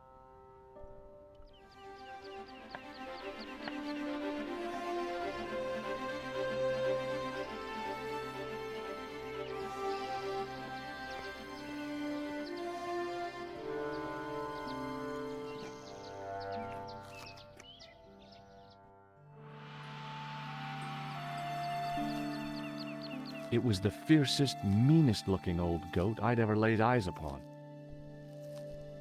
The top of a ladder rose out of the squarely dug hole.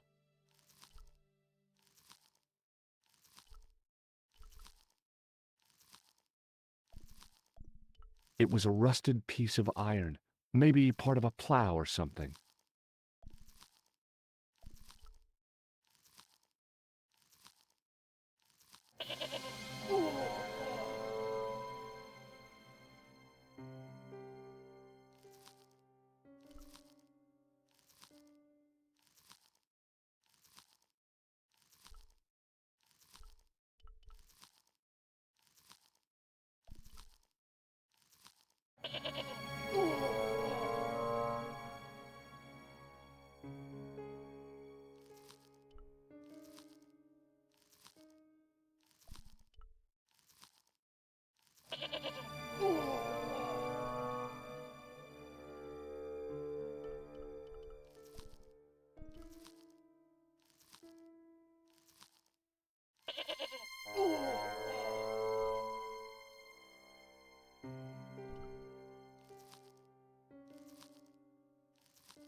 The rope by which the goat was tethered had become tangled on the old plowshare.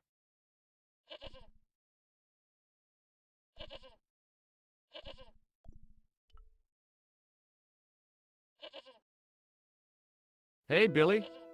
The animal fixed on me with an evil glare. Behind the malice and resentment, there was a cool intelligence. How you doing, boy? I felt as threatened as I'd been by the assassin and his goons in Paris.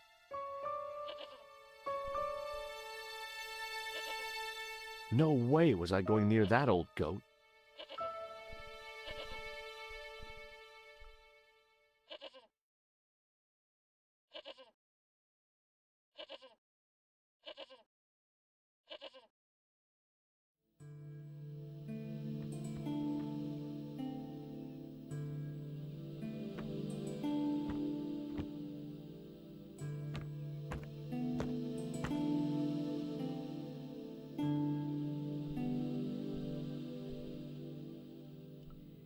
There was a pattern of 5 holes arranged on the wall. They'd been drilled there deliberately. It was a statue which had fallen from its place on the wall, 5 fingers of stone projected from the back of the carving. Behind the altar was a carved panel decorated with animals, birds, and plants.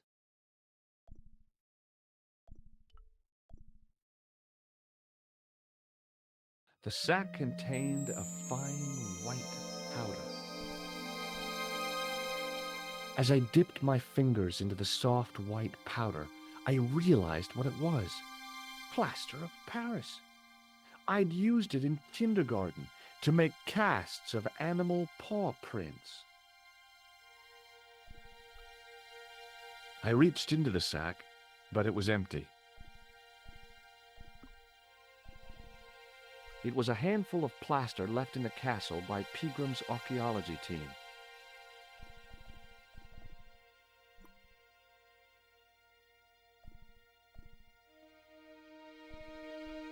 The only object on the table which interested me was a small sack.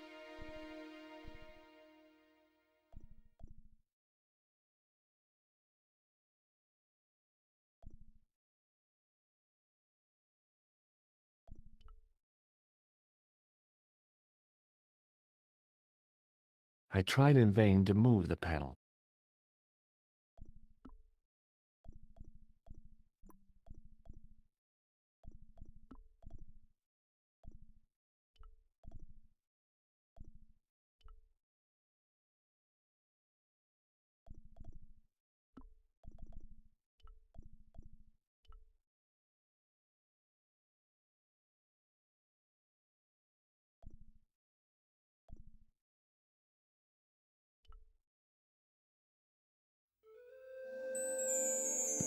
The statue was too heavy to lift. It overbalanced into the sand.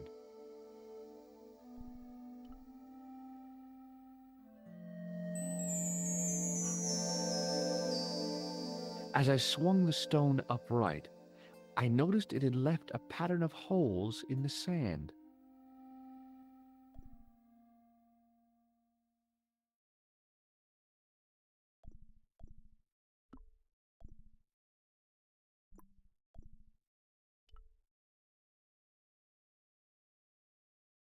I placed my fingers and thumb into the holes in the wall. Nothing happened.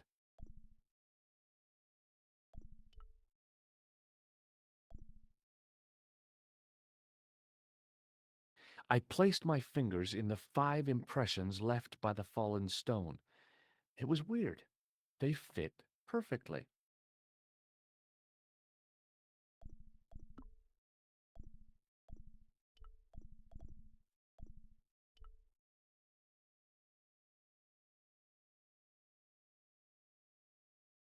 I sprinkled the plaster on the sand until the holes were filled.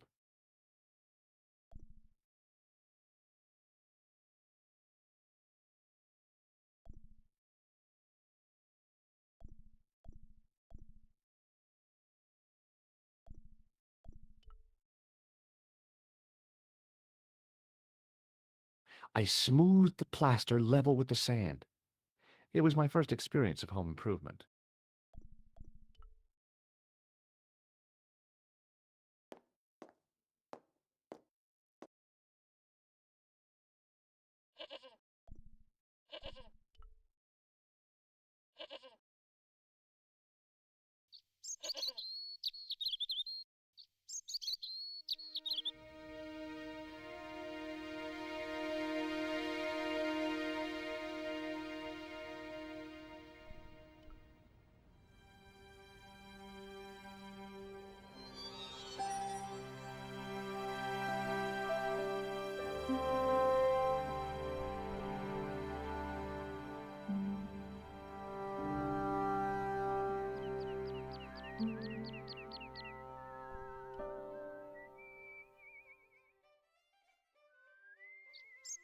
Hey, McGuire.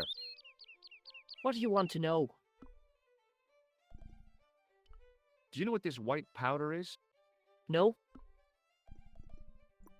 See you later, kid. Okay, mister.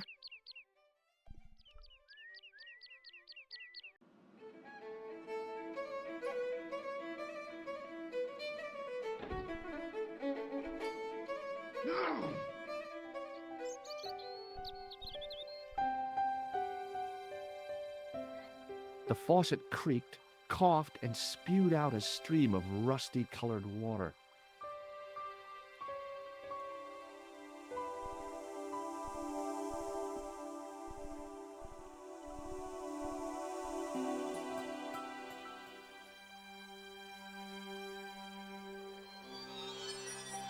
I held the towel under the faucet and soaked it with water.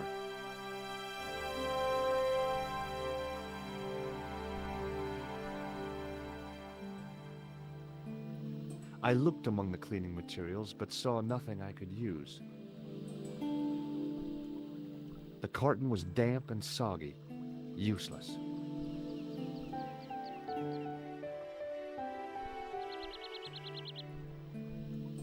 I looked among the cleaning materials, but saw nothing I could use.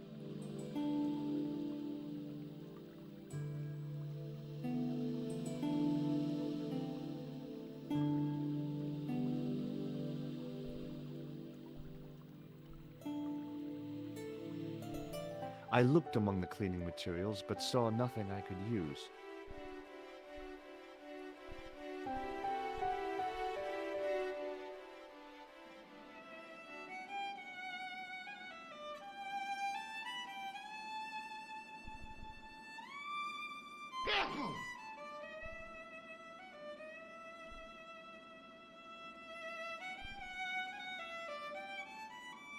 Hey. Hello there again, mister. What do you know about leprechauns, Doyle? Leprechauns! Is it the little people you're talking about? Sure, and a cousin of mine was wed to one. Oh, come on. Do you really expect me to believe that? It's the truth, I'm telling you. She fell asleep on a fairy ring, see? When she woke up, there he was. A little fella. All in green. Tell me more about your cousin, the leprechaun.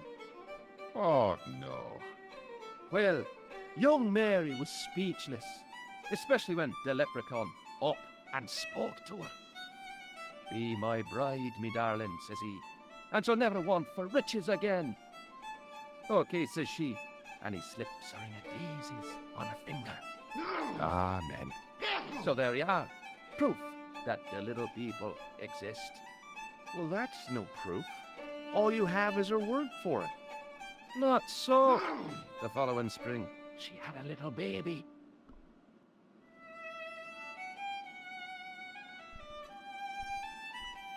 Did the leprechaun's promise come true? What promise was that now?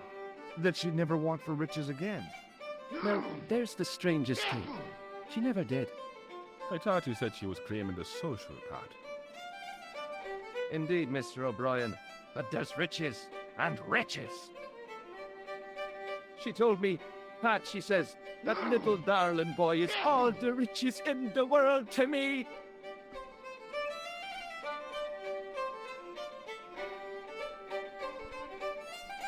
Bye for now. hello. Hello there. Let me introduce you to my pals. We've already met. I want you to know you have my sympathy. Oh, it's just terrible, awful. It's the worst news I heard all day. It's top the bad news all right for this week and the next.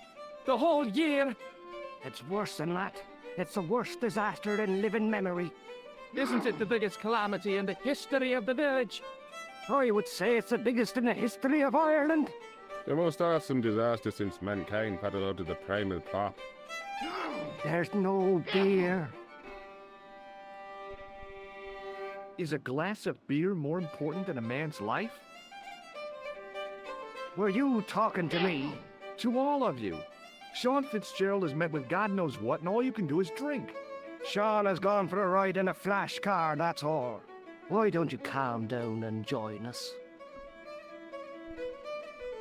What about Sean? Why aren't you out looking for him? There's no point in launching an ill-equipped expedition to save the lad. In a life-or-death situation, preparation is essential. That's why I slipped in here. For a point.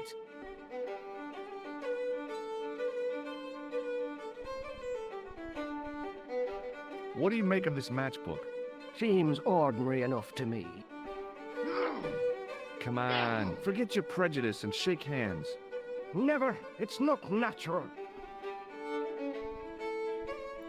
Did I show you this nose? Yes, you did. What do you make of this tissue? That is a very unpleasant object indeed. Yes.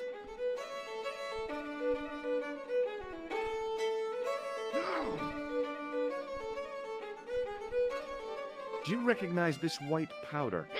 Seems ordinary enough to me.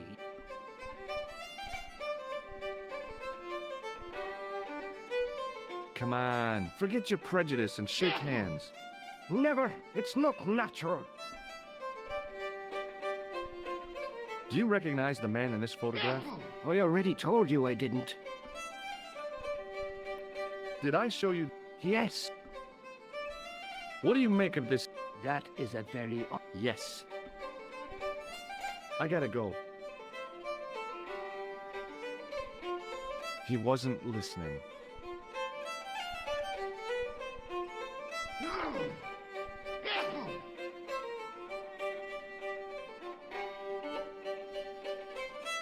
Hello again. What? I'll see you later.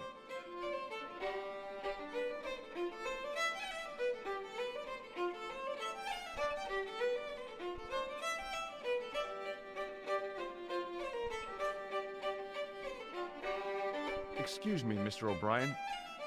Hello there. What now? The boy told me Fitzgerald was driven away in the car that hit him. McGuire is always spinning wild yarns. I don't know where he gets them from. Television, I expect, or comics. If I was you, I'd take what he says with a generous pinch of salt. McGuire's tale about the car sounds quite plausible to me. He says the driver was dressed like a leprechaun. That boy has a head full of fluffy toys.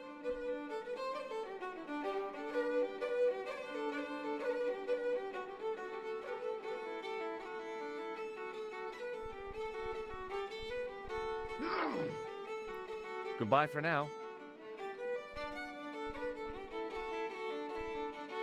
Excuse me. Yes, sir?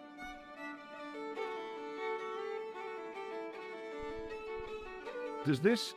I knew it. The minute you walked through the door, I knew you spelled trouble. Now, just a minute. It might be what you're used to in New York, but we don't use that stuff here. Hey, it's plaster. I found it in the castle. Thanks. I was about to reach for the pump when I came to my senses. A rash move like that in a strange country with strange customs could be my last.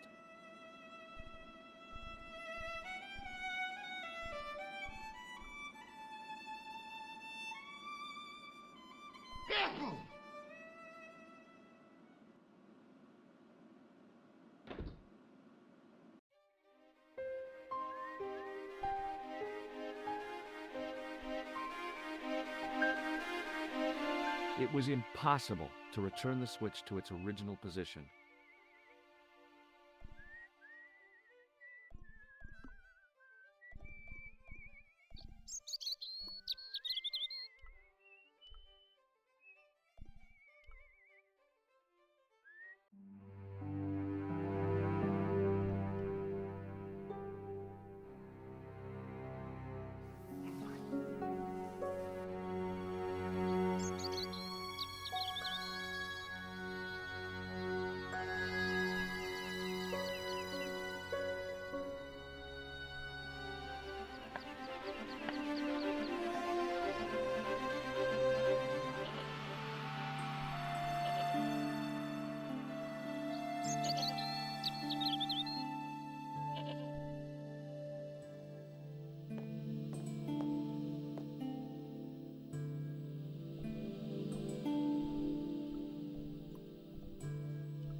I squeezed the towel as hard as I could, but it was barely damp.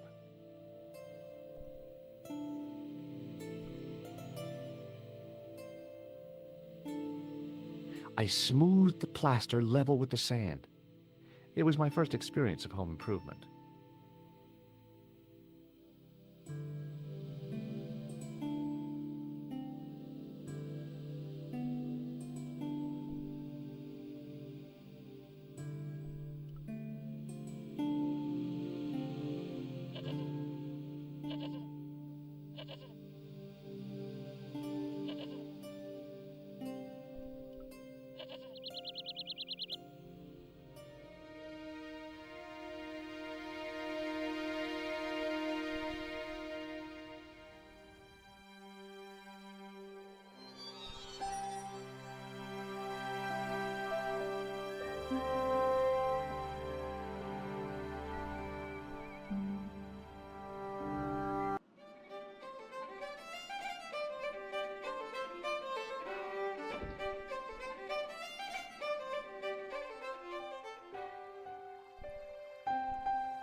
I held the towel under the faucet and soaked it with water.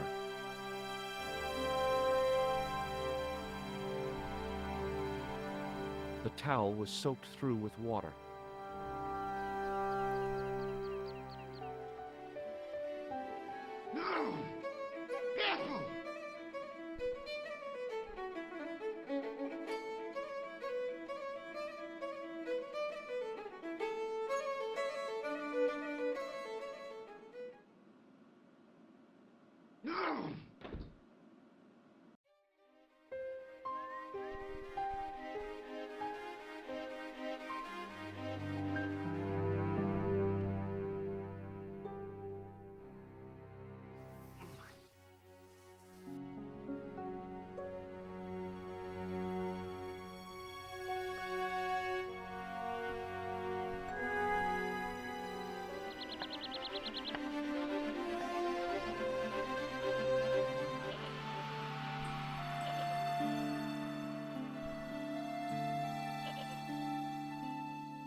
The trickle of water was quickly absorbed by the plaster.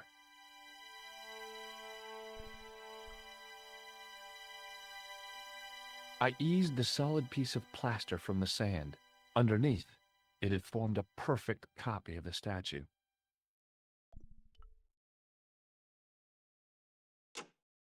The hardened plaster cast fitted snugly into the 5 matching sockets. There was a soft thud, then silence.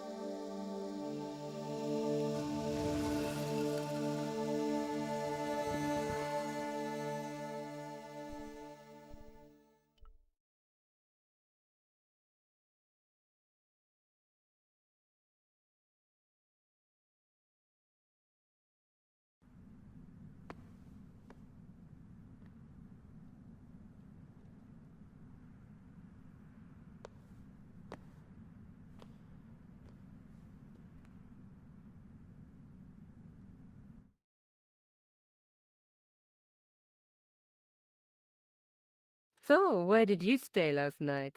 At McDevitt's. I got to drinking with Doyle and a couple of the guys. That explains why you look so ill today. Did you get any sleep at all? Not much. I had to share the room with another guy. Did he snore? Hardly.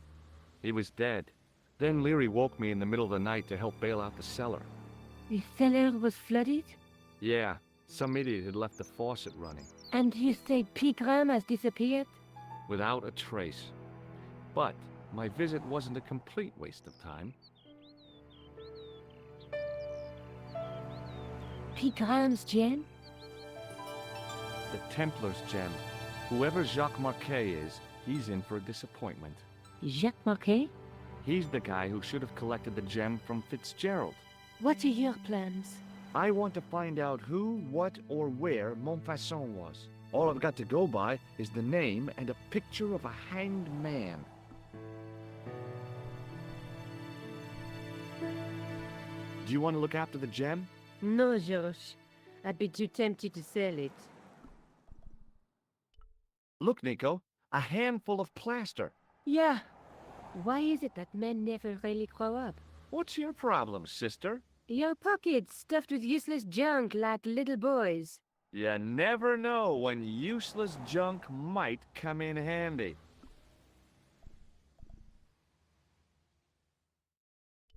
Let's take another look at the manuscript.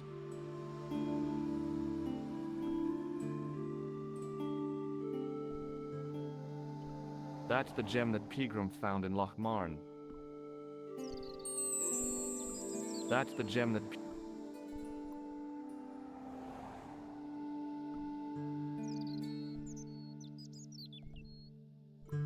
I can't sit here all day, much as I'd like to.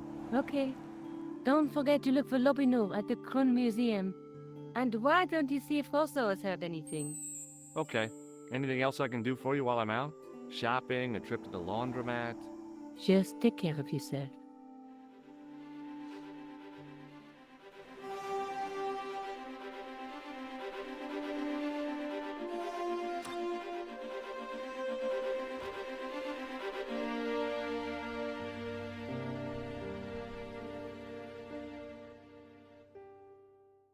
Oh, hi. Hello, my handsome friend. What do you make of this gem? Very nice, chérie. A present for your girlfriend? She's not my girlfriend. Nonsense. You and her were made for each other. Does this powder mean anything to you? No, it doesn't. See you later. That's right, monsieur. You will.